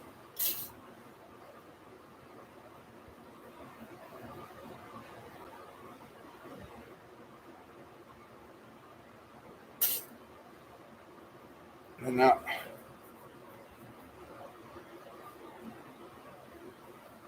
sewer still no go. Very limited what we can do. So I was a little discouraged. Mom Bear told me not to be discouraged because the stuff I got says on the bottle it could take up to 6 to 7 days to fully work. So otherwise, yeah, we've kind of wishing I got my bathroom built out here that I wanted to. Didn't happen. So I found that local CF, but it foams, and so the stuff I did dump down there, I did that first in hopes of opening that up, because if I would put that stuff that you sent to me in the stool and tried flushing and it didn't flush, it could have foamed all over the bathroom. So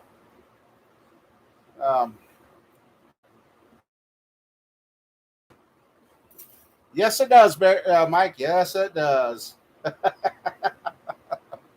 Uh-huh. Well, the daddy bear does anyway, so.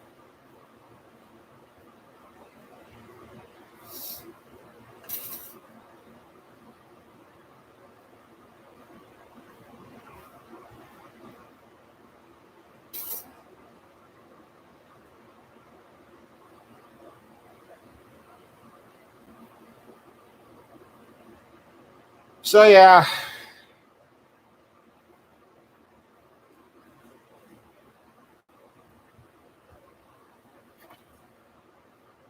Just have to see how it goes, I guess. Okay. So, got that one there. Put the over here.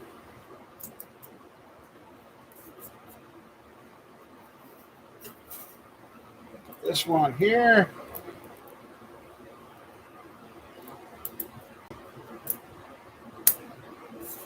Spins easy. Number one.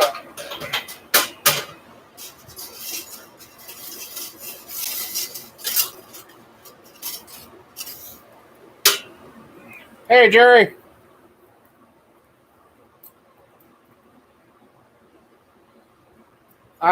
Like on these, right now I've got the controller. I put my thumb on that to hold it down. Then I take this and put the one over here. So that way there's a solid ring over that. And the next one I put over here.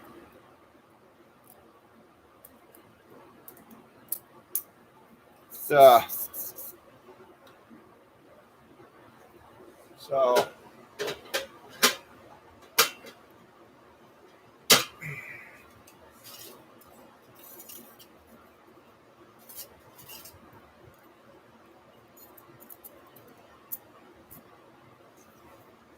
everybody found these pistons brand new and on recon rods.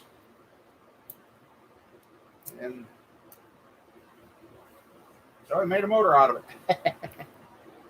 Making a motor out of them.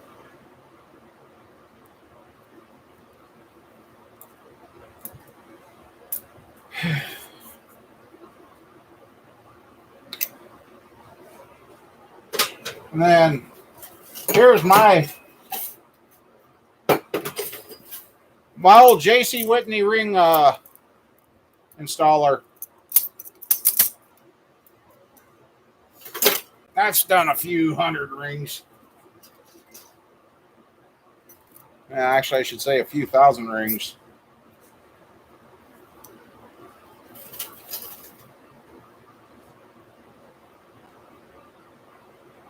Nope. These with the press fit, I have to have a machine shop do them because I tried doing a set of my own with a torch and that. Yeah, I just... And I've seen guys take and turn rods cherry red on YouTube. That's not right, guys, because you get that too hot up in there. You see these were heated and they barely discolored. You don't want to turn that cherry red because that weakens that metal. And I've seen so many guys turn those things cherry red and stick them on. That's how you end up with wrist pin knock. So, yeah.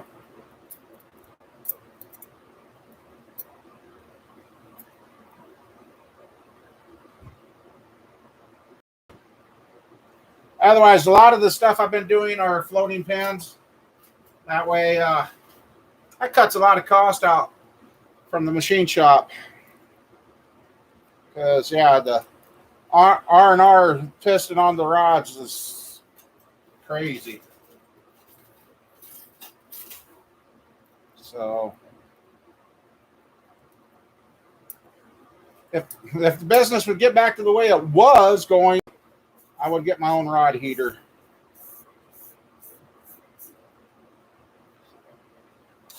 But kind of hard to justify that right now. So,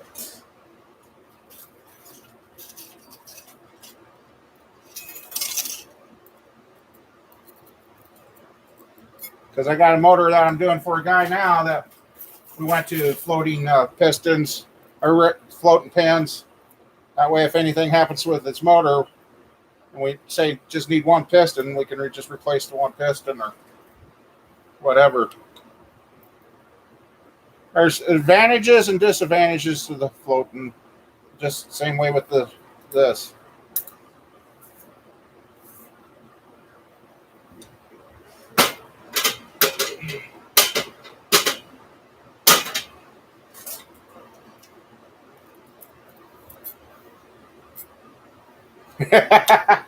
Oh, leave it up to Mike. Leave it up to Mike.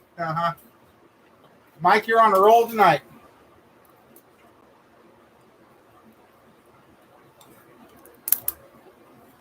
So how's everything on the East Coast, old man?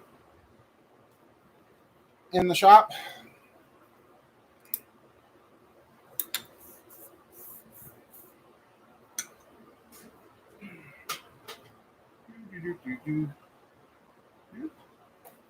Where'd that go?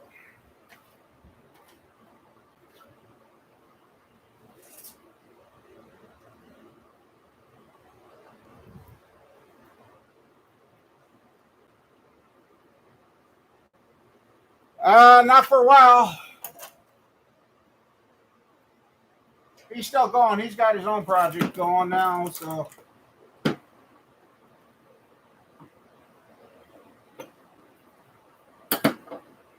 Yeah, I've kind of just not.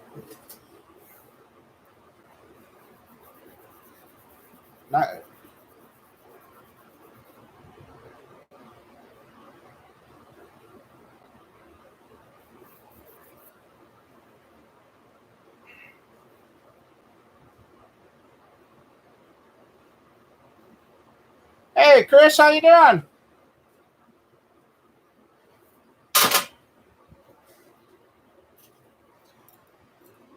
Just prepping more when I get the crankshaft for this motor here.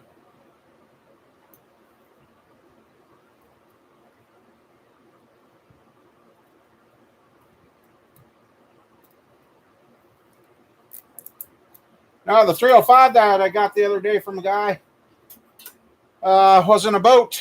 They said they winterized the boat, and evidently they didn't winterize the boat because It froze and broke the block in the lifter valley and pushed the sidewalls of the outside of the block out. There we go. Those are on and correct. Let's see. Okay, well, so that's. And if I have to change it, I shouldn't. But like I said, with the rings being stacked up in the bores now and check the end gaps, and they're right where they're supposed to be. This is what I do here. There's that one.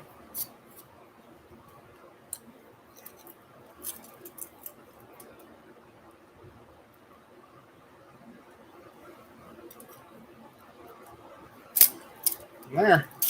Then when I get them on there, I got like, okay, I know the oil splits here. I put that one there and put this one there. So I got a brake here, and a brake here. So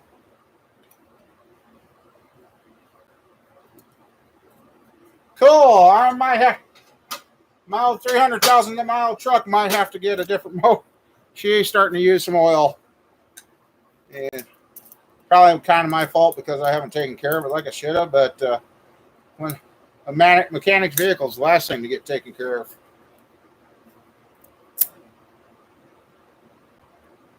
Come on. Sometimes you have one slip on you. There you go.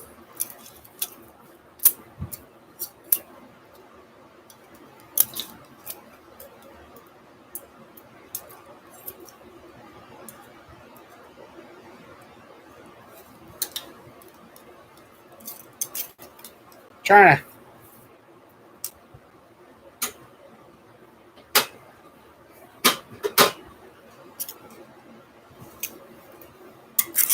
Yeah, I told Mom Bear I was going to get out here and get the show going earlier tonight because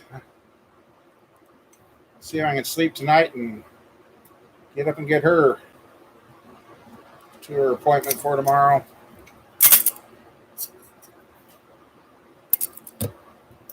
I haven't wiped down the cylinders completely yet, other than with some WD-40 to keep it from rusting.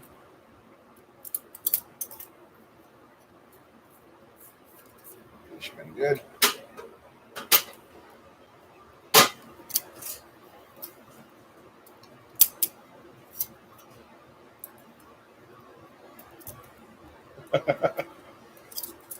Come on.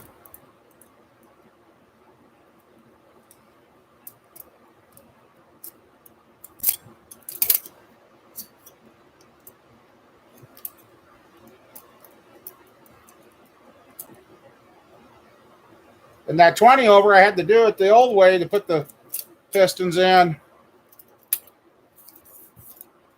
When I'm talking about the old way, I had to use the old band piston ring compressor. This motor, I get to use the fancy tapered one. So, let's see.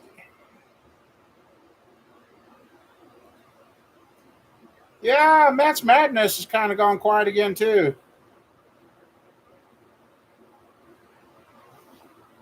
Well, sometimes when those boat motors are in a boat, you can't get to the lower drain, and that's what gets people most of the time. Okay, I'm going to twist you guys around here. Yeah.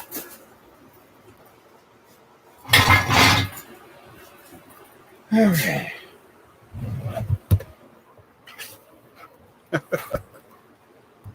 Took you guys for a spin. Yeah, we'll start on that break.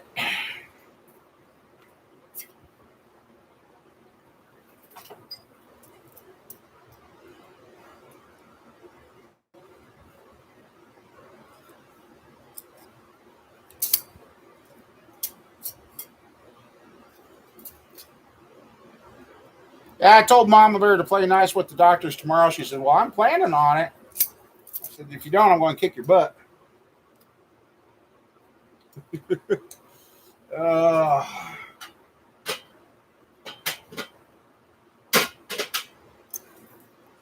I've tried many things over the years to hold pistons and that, and this thing here has been really handy.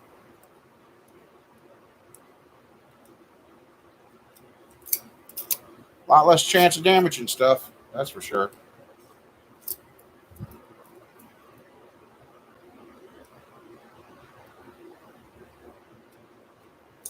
I'm kind of anxious. Now, this motor here will get finished out of state. So, don't have everything here to put it together. It's surgery tomorrow, bud. It's not a visit, it's a surgery. They're going to be cutting on Mama Bear. They're going after her gallbladder finally. So, it's supposed to be same day unless complications happen, then they'll keep her. Which, that's what I'm a little worried about, but I ain't worried about.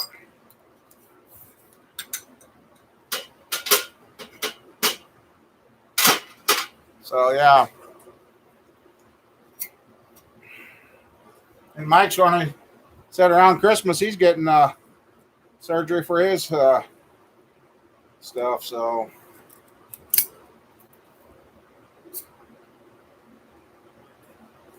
now some of the stuff I've had around, this guy got this stuff last year when everybody started selling everything to live, and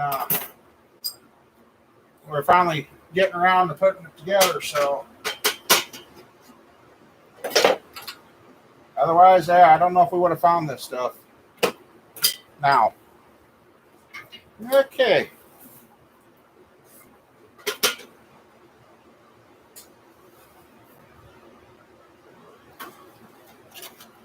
I just took a bunch of time off of putting this motor together once the crank's here. Really happy with how the camshaft fits.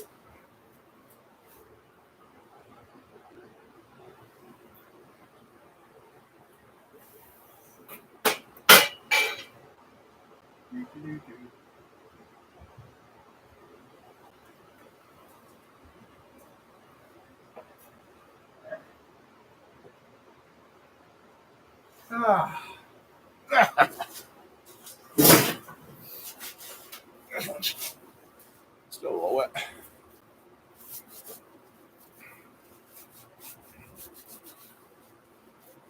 Yeah, this one, can't remember what year block this is, but yeah, this poor motor was built once at 30 over, and somebody didn't take any.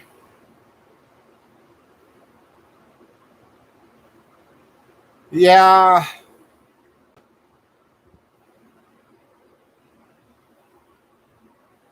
Hey, good life.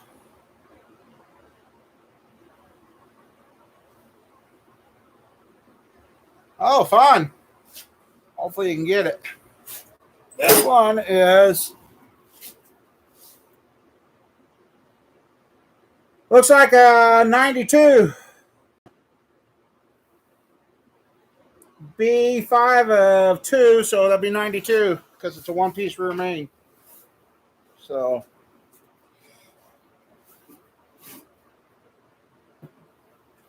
I'm going to get this covered up so it doesn't set you guys right there.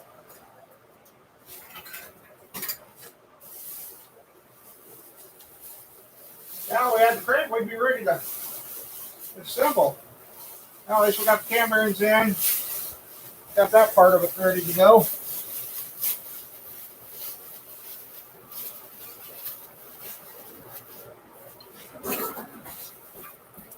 A couple of projects tonight.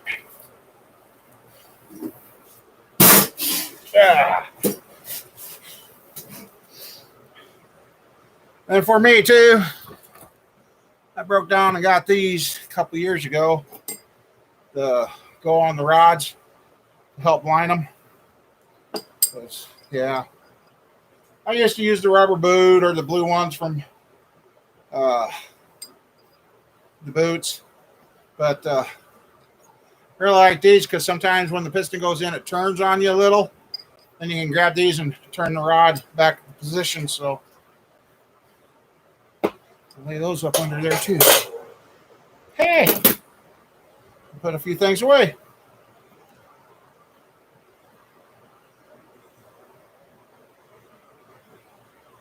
The weather's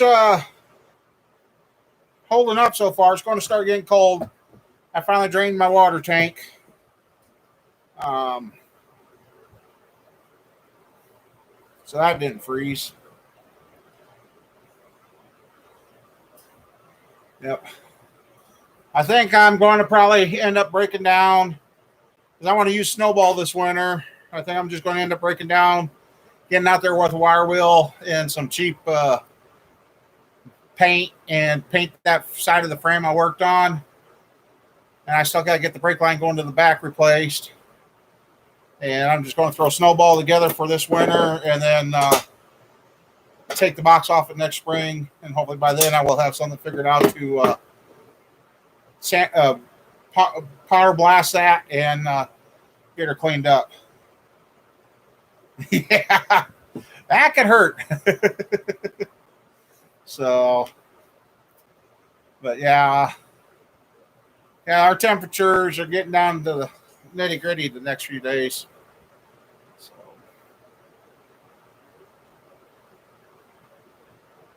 yeah, the one back there under that towel right there, that's the 20 over 352 bolt main. And this guy here finally found a home for the 60 over, so it'll be a short block before long. Then I got another one to dig out that I got to assemble the heads on and get a list of what we need for it so we can finish that. And then that can go away. So I'm kind of starting to make room. See, I got more of this couch, but it was an L-shaped couch. And what I'm thinking about doing is moving the DeWalt shelf and all that over there, and I could put a long section there and then put this section here and kind of have a little area right back there in the corner. So, not that Mama Bear's put me in the doghouse. Hey, I could come out here and sleep.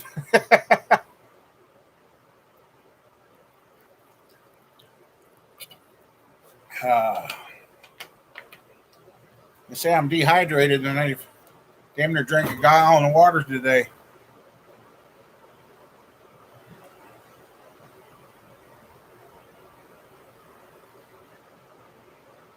Oh, yeah.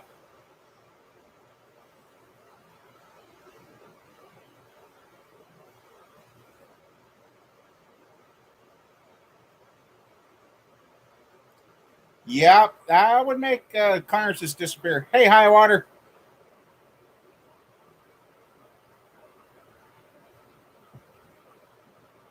So, yeah, if I had any gas, we'd fire up the 377, but the gas can's empty.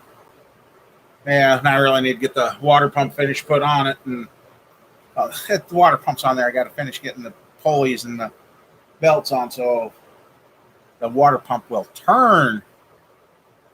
What, cat? Ah, what best?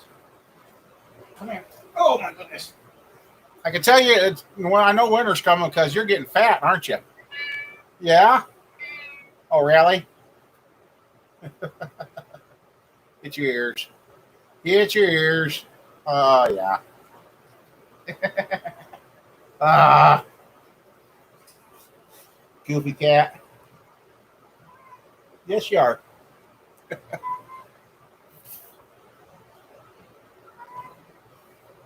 Hey, back talks. Well, you never know.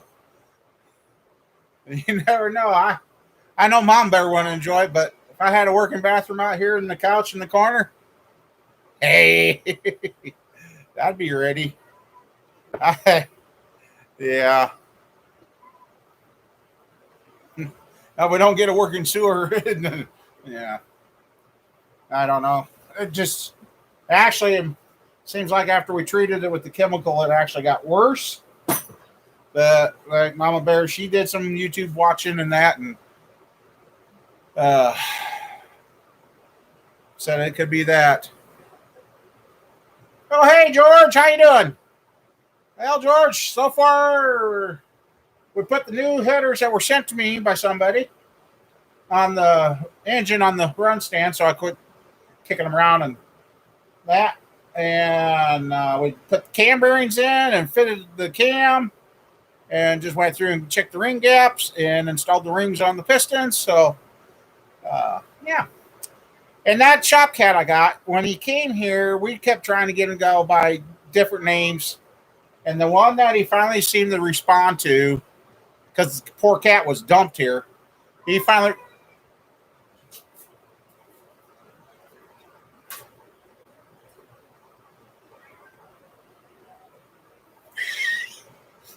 You into knocking things down? What? Ah, hey, Ken. Anyway, the name that he finally started answering to was Babes. That's the only thing. So I'm waiting to see if he's going to show you guys that he can jump up 3/4 way up the door and slap it.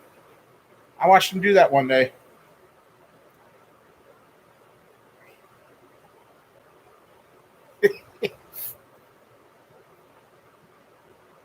Miss my outside cat. It is too quiet out there without her. Let's see. So how you been, George?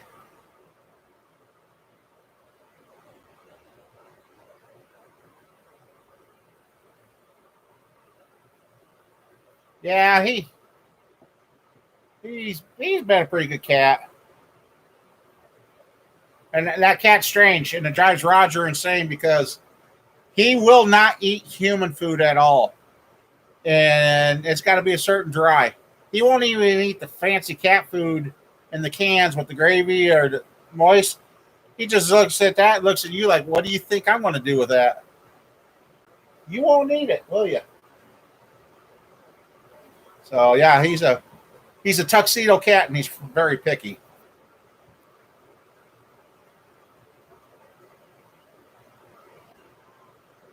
Yeah, I've been well.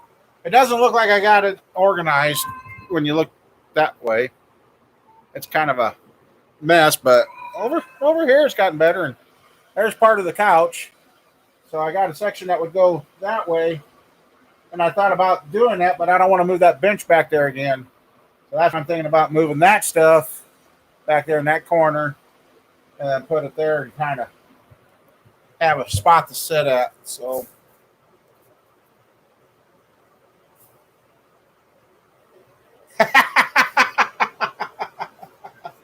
oh, hell yeah. So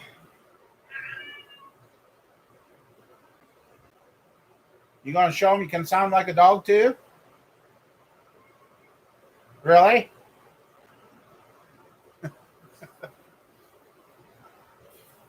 My neighbor finally got to hear him the other day. That cat can sound like a dog.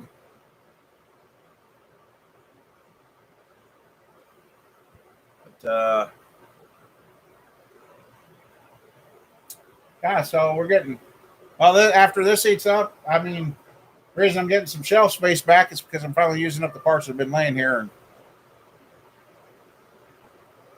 it's just been kind of tough to get going with some stuff. Um,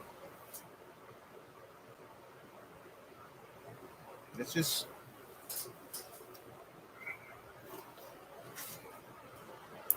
I need to get a bearing scraper.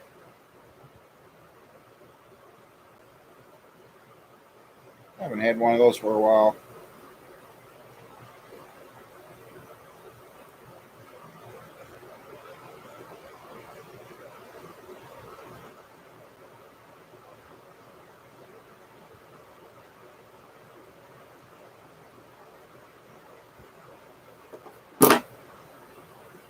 Yeah, the cat is acting crazy. Kind of tells me we might have some weather coming. Hey, we made it in November without a major snowstorm, so I'm happy. As long as we get into January without a major snowstorm, I will really be happy.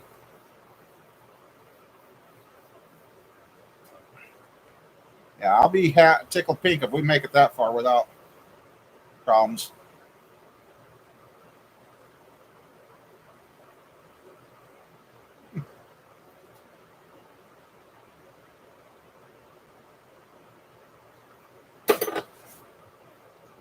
Let's see.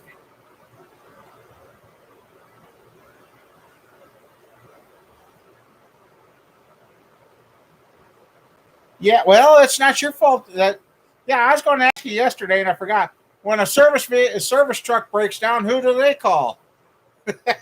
Well, I guess you answered it. uh,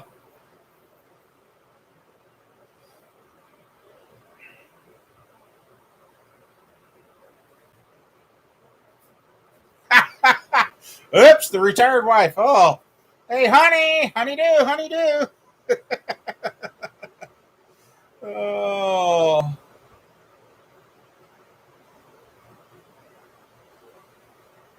gotta love them. Can't live with them. Can't live without them. If Mama Bear's listening, she's going, yes, I can. So, yeah.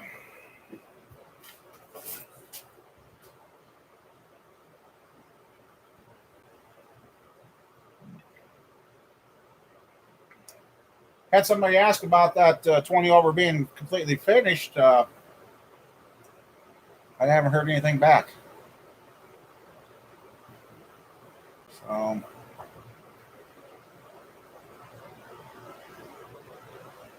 yeah, I'm about 5 miles from the house. So, yeah, that kind of works out. But she has drove out here before when I haven't answered. Uh-oh.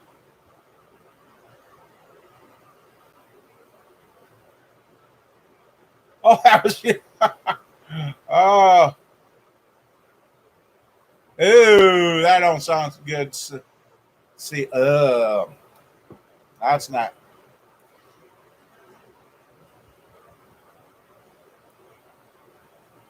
I don't know if any of you guys remember my old green 97 Chevy. I had that extended cab.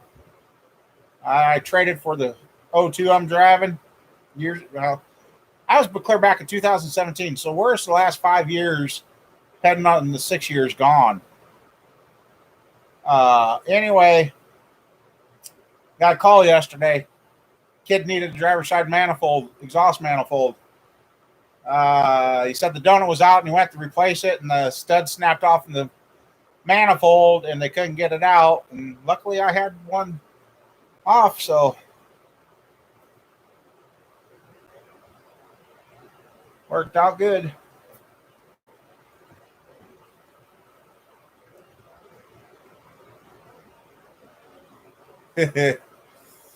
Yeah. Well, another thing too, I've been watching on that Pompeii volcano. I don't think I don't think they're taking something that serious enough. That could be some major changing stuff happening here if that continues to go. Um, there's something about now they've got ships ready to grab people and evacuate them. Finally, I'm like thinking I would have done that a long time ago. So I don't know. Till I don't wake up, I ain't gonna worry about it. Might be the one advantage of living in the middle of a cornfield, huh? Just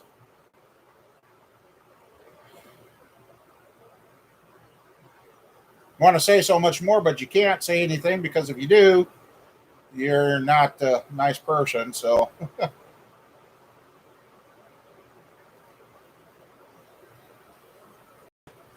sitting here messing with a bearing, and I've seen where guys have taken Scotch Brite to a brand new bearing to take that one coating off.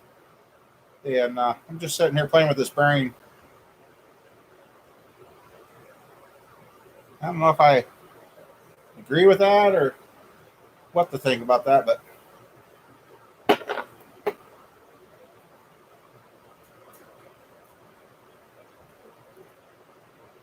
Oh yeah, it's just yeah. Like I said, want to say more, but I don't want to have the live stream get shut down like it's happened in the past, or people get banned and never get back. So yeah.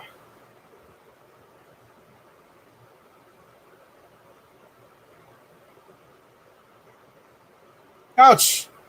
Yeah. And then I had somebody say, "Oh, you shouldn't be doing TikTok and all that." You know what? They made our phones. They made our computers. If they want any info about you, they've already got it. They've got access to get you. And I'm seeing a change with the platform we're on right now, but it's not being publicized like TikTok was. Um, yeah, it's just the days of being able to move and relocate and start over are over. No matter where you go, they're going to know who you are, what you done, why did you move. So,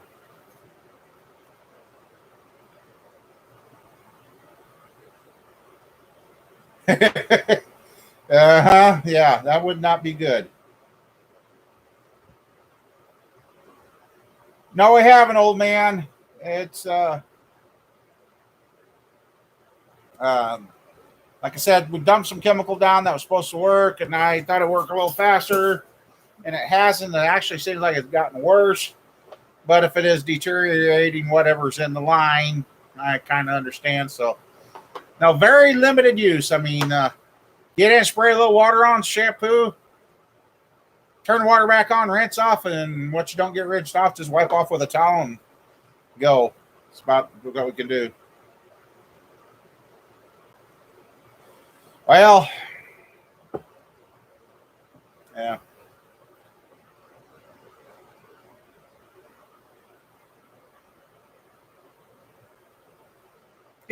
Might be.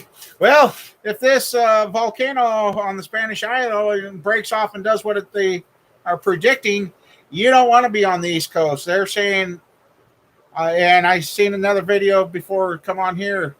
They're saying that it's getting really a big possibility of a big chunk of the island breaking off, and it's going to send a tsunami towards the east coast of the U.S.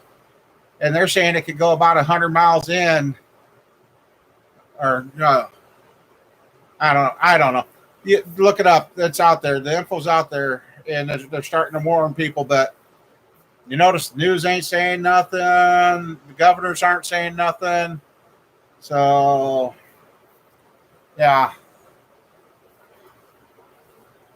look it up, make your own judgment, and go from there. I guess that's all a person can do anymore. 'Cause,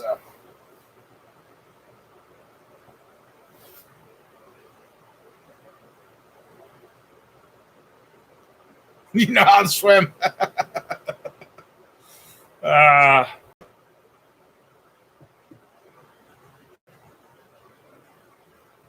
and that's another thing too. We checked into a couple of rental places to see about getting the sewer snake with the chewer on the end, maybe. And they weren't very clear if they were able to cut through, or if they would just go through. And I told Mom Bear, I hate to get one of those and find out it is a tree root and wind one of those up in the sewer line. I said, then we will be forced to dig.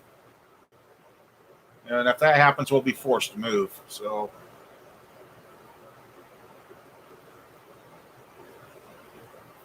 I've just been doing what I can. Well, yeah, I know. I mean, look up the volcano activity on that Spanish island, the La Pampa, or however you pronounce it. But I'd be a little nervous.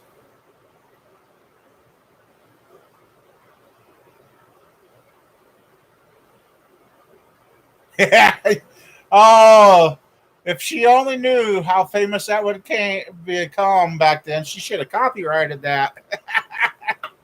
Oh my God, yeah. And the people making merchandise, and it's just, oh,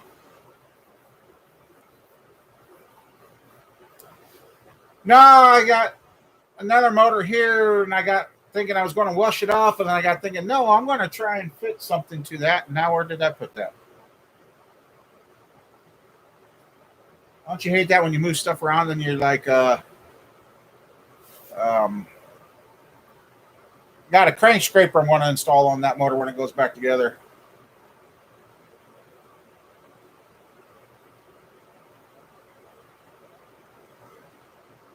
Well, I didn't. I knew we had windmills going north of me.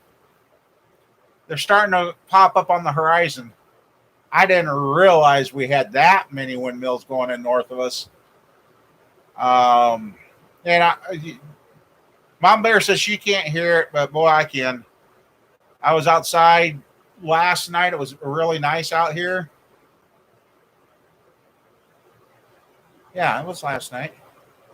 And all I could hear was those windmills. Woof, woof, woof, woof. So, yeah.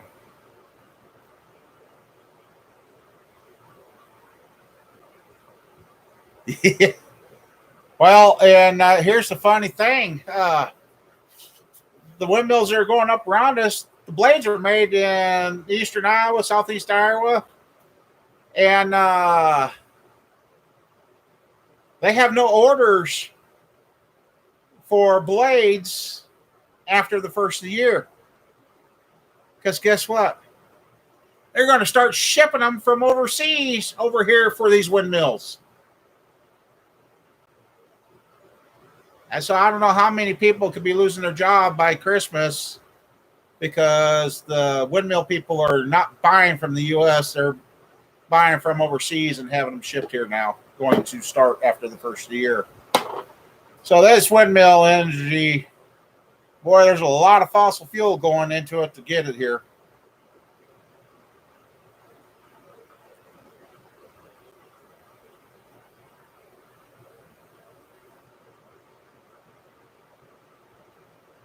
Oh yeah, the blades come off or they catch fire. I mean, yeah. Oh yeah. Well, if you would have been here earlier when I was putting the cam bearings in, there for a second there, I couldn't find the hammer I just used. I mean, yeah. Like, where did that go? I just had it, literally. So yeah.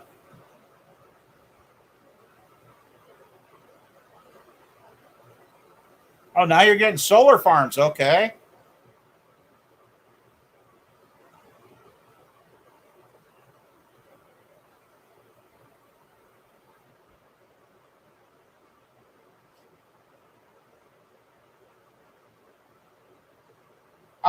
Yeah, those are the good ones. I found a 9/16 and a swivel on the transmission between the dipstick tube and the transmission case. Been there long enough, it was just starting to rust. So I felt sorry for the guy that was searching high and low to find that. Didn't.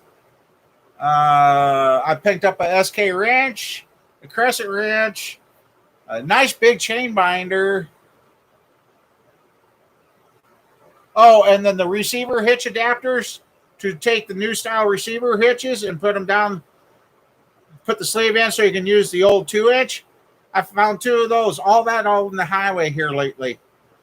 I guess nobody secures anything or puts it away in their cab.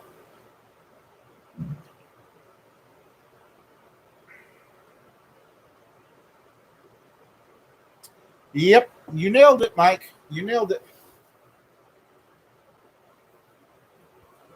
So,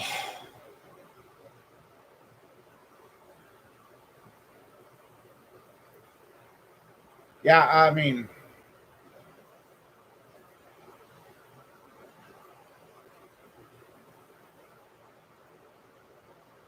on the 20 over there, that motor back there, those are 1993 overstock perfect circle pistons. Yeah, found those on eBay. Got them for a decent price, too. So,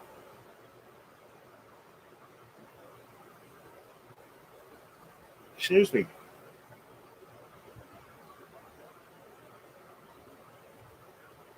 So yeah, I'm going to go through and fit a crankshaper to this motor here. So when I put it back together, it will have that function in there.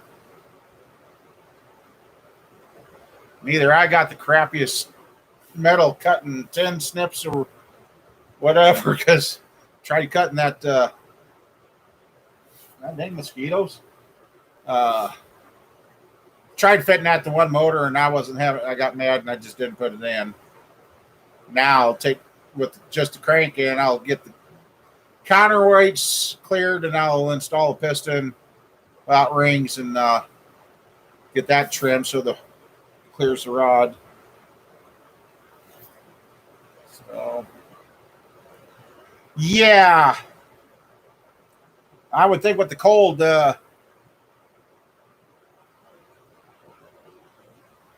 yeah, that 305 would have had it. They kept it for the new motor, I guess. So yeah, it had the main studs there for that. So it's a Vortec 305. And what I was thinking about taking that older 305 back there and bore it out to 350 standard bore, which it can be done because that block's got the thicker cylinder walls to it. And now I might take that block and bore it 40 over and put all those brand new parts out of that rotating assembly in there. So then have a brand new little 305. And I built a 305 years ago. And if I wanted to build it, I would have swore it was a 350. The cam that and the intake and the heads that we put on there just worked perfect. And it shocked me on how well it did.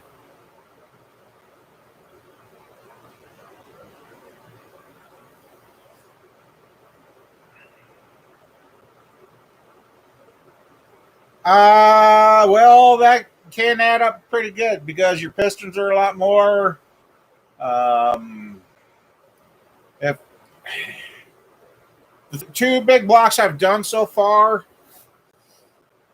those guys spent quite a bit more than a small block Chevy. I mean, it wasn't just a few $100s; it was a few $1,000s difference in what they had done.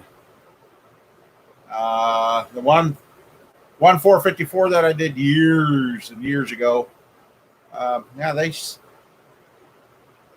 a lot of money, and the other guy tried going cheaper with some Chinese-made parts, and that kind of come back to bite him in the butt. And so, yeah,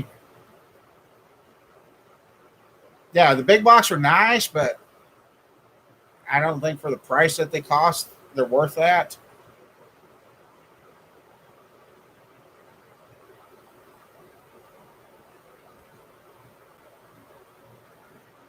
Oh, really? I'm glad I've been saving bolts then.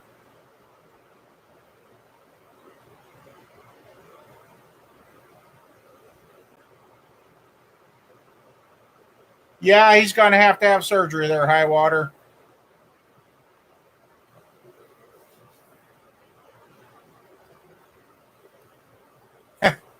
It's crazy. The guy that should still be here to be able to pick on us and do things is gone. And all the guys that we know that are fighting cancer are still going, which is good. That's what we want. It just proves again when your time card's punched, it's punched. Because I don't know if all you know, Matt that used to come in here, Matt Pamp, he was one of the moderators. I talked to him on the 9th, and he said he was getting better.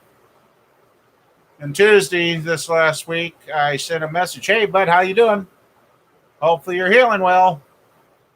Somebody must have looked at his phone, and I think it was Thursday. I got the message back, told me he passed. So totally unexpected.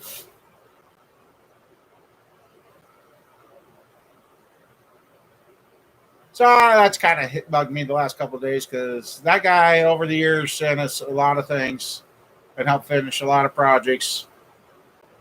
And even Mom Bear and I even went on a run for him. He had a family that he knew out in South Dakota that needed food, and we helped shuttle the food out to South Dakota for him to get it to that family. And they just couldn't believe that we did that. I said, "Well, he's helped us out over the years, and we're just returning the favor." They were really thankful that we did that. So,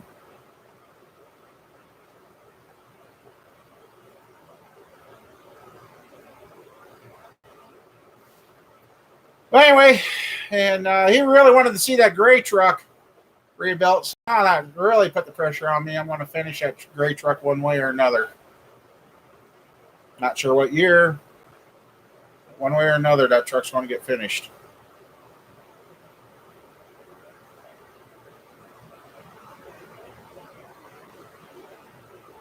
Oh yeah, that's right. I remember that, Mike. Yep. So,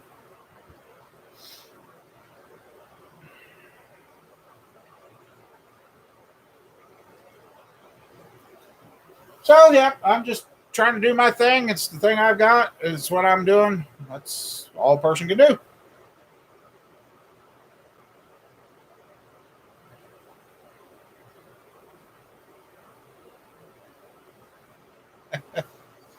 Yeah, I chased everybody off. We had a few in there, and then poof, now they're gone. It's hard to. Uh,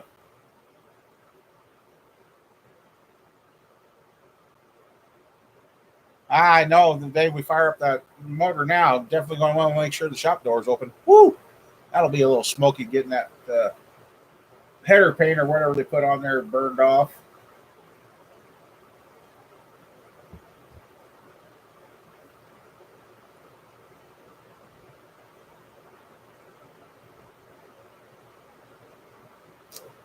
Yeah.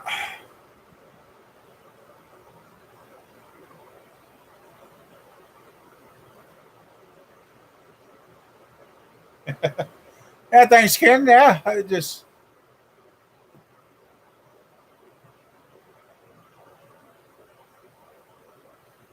Uh,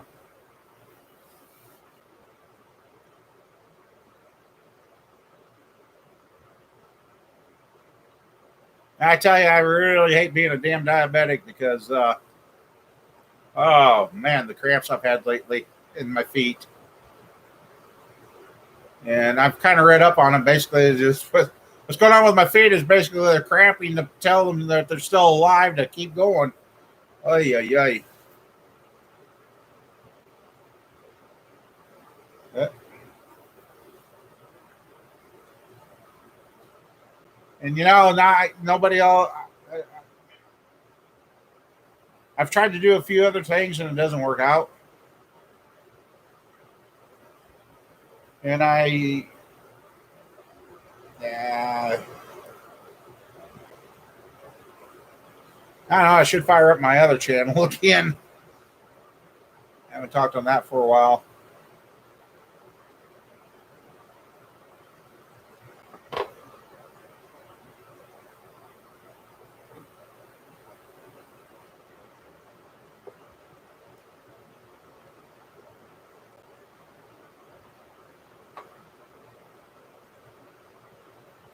Well,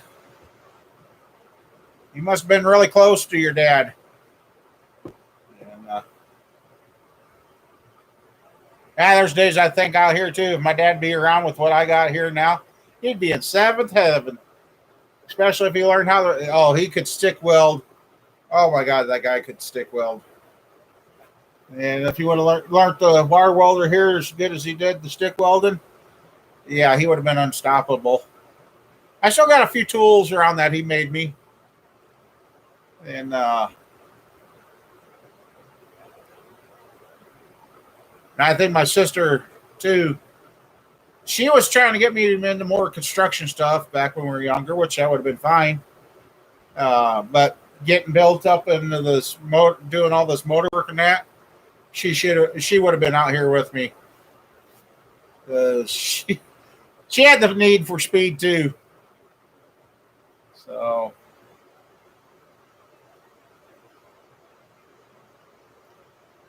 That's when I should have realized the world's cruel and it doesn't care.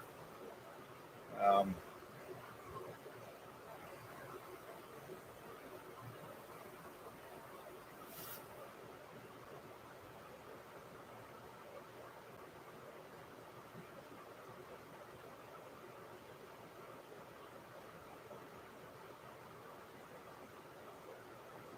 oh, that's, yeah.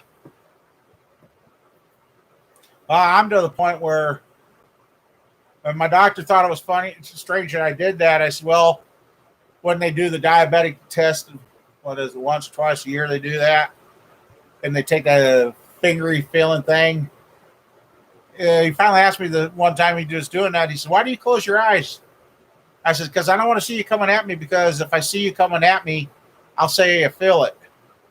He kind of looked at me. I says, "If I see you coming at me, I'll feel it. If I don't see you coming at it, you get the true reading." He's like, "Oh," and yeah, when he realized that, and then I looked away and closed my eyes, and he did that. He kind of slid back. He goes, "Yeah, your left foot's getting worse, ain't it?" Yep. Out of the 5-point test, I think I passed on 2 or 3 at that time, which now I know. So in a way, it's kind of nice not having the feeling in your feet, because if you stub them and drop stuff on them, it doesn't hurt near as bad. And like for me, I was working for a guy in a welding shop, and there was metal shavings around, and it happened twice, and I ended up doing a week of outpatient for antibiotics because I didn't know I had a metal sliver in my foot until it was swollen. And they're like, "How did you not know?" Well, unfortunately, with diabetes, you lose the feeling in your feet, and you don't know that you got something impaled. So, and it happened twice, and I'm like, yeah, I can't be working around metal shavings much. And so now, even out here, when if I drill anything before, I've usually got the shop vac right close to me before I even move. I vacuum up all the shavings, vacuum off my shoes, just make sure nothing was there. Because the only thing I can think is the way I got the one metal sliver, which wasn't a small one. I think it worked its way up through my shoe and my foot. Or it was on my, or the other possibility is it was on my shoe when I kicked my shoe off at home and I stepped on it, but I'd never felt it. So, yeah, that's. And there was a guy I knew that drove a race car, and one day he dropped something on his foot. I'm like, "Dude, don't that hurt?" He's like, "What?" Oh, that? No. I said, "What?" I knew he had issues with his feet, but I didn't realize the issue. He was a double amputee below the knee. He had the partial on his, and he walked just like he was normal. I was like, that blew me away. So,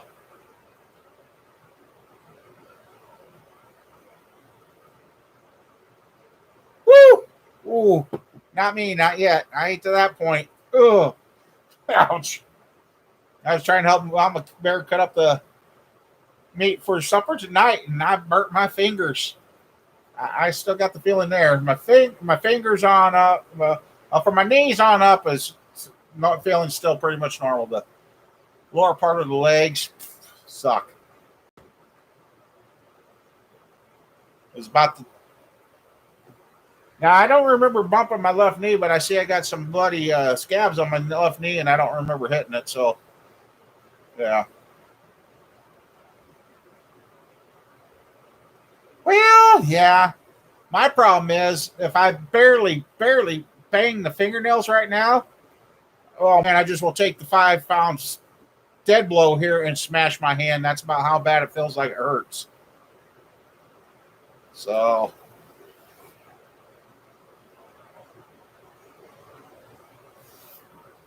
oh man, I can't.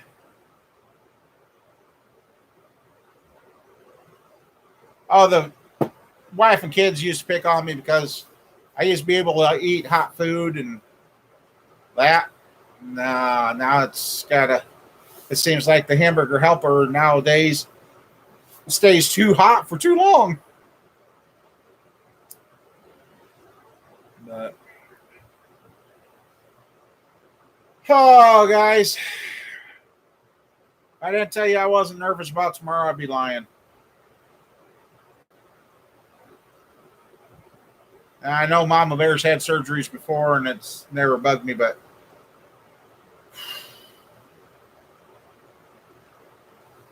I'm really hoping she gets the relief. That's why I kind of been keeping busy. I'm just.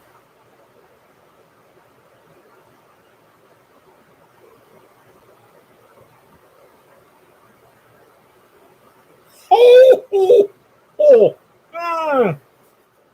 Oh, high water. Mm.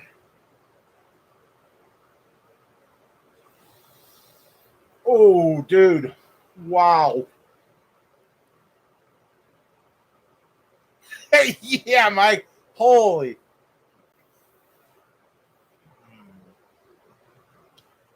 Woo.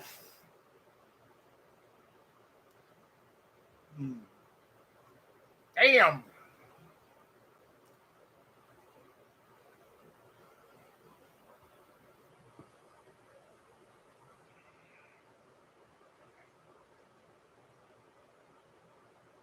Oh, they would have had to sedate me heavily. Oh, my God. Yeah, I know she's in good hands. It just.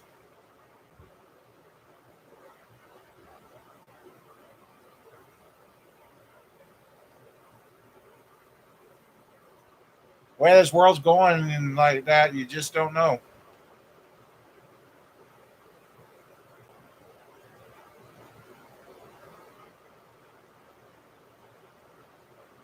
Kind of getting a little worried about my neighbor that stops in and sees me.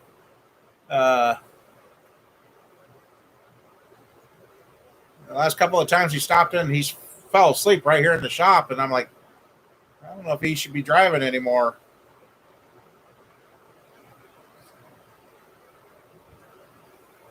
Well, guys, I suppose I got to shut a few things off, put a few things away, and I suppose it's time to go home and try and sleep and get up and get Mama Bear up there, and hopefully I'm bringing her home tomorrow, and they don't have to keep her.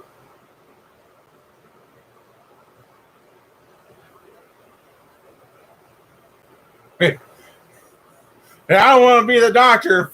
This don't take her pain away in her gut. Oh, you thought Mama Bear was mean before? Or had it?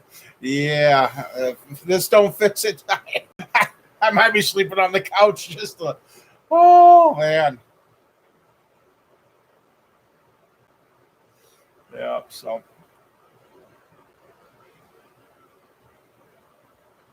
Yeah, I'm not even going to do that. I think, like I said, I'm going to go home, go to bed because we got to get up and get moving early in the morning to get her there. So.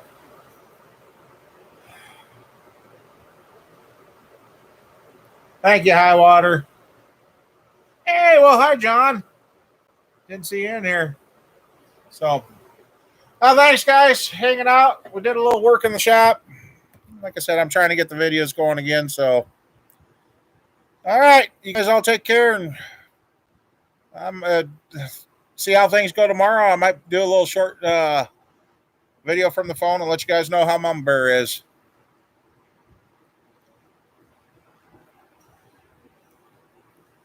Thanks, everybody. See you guys later.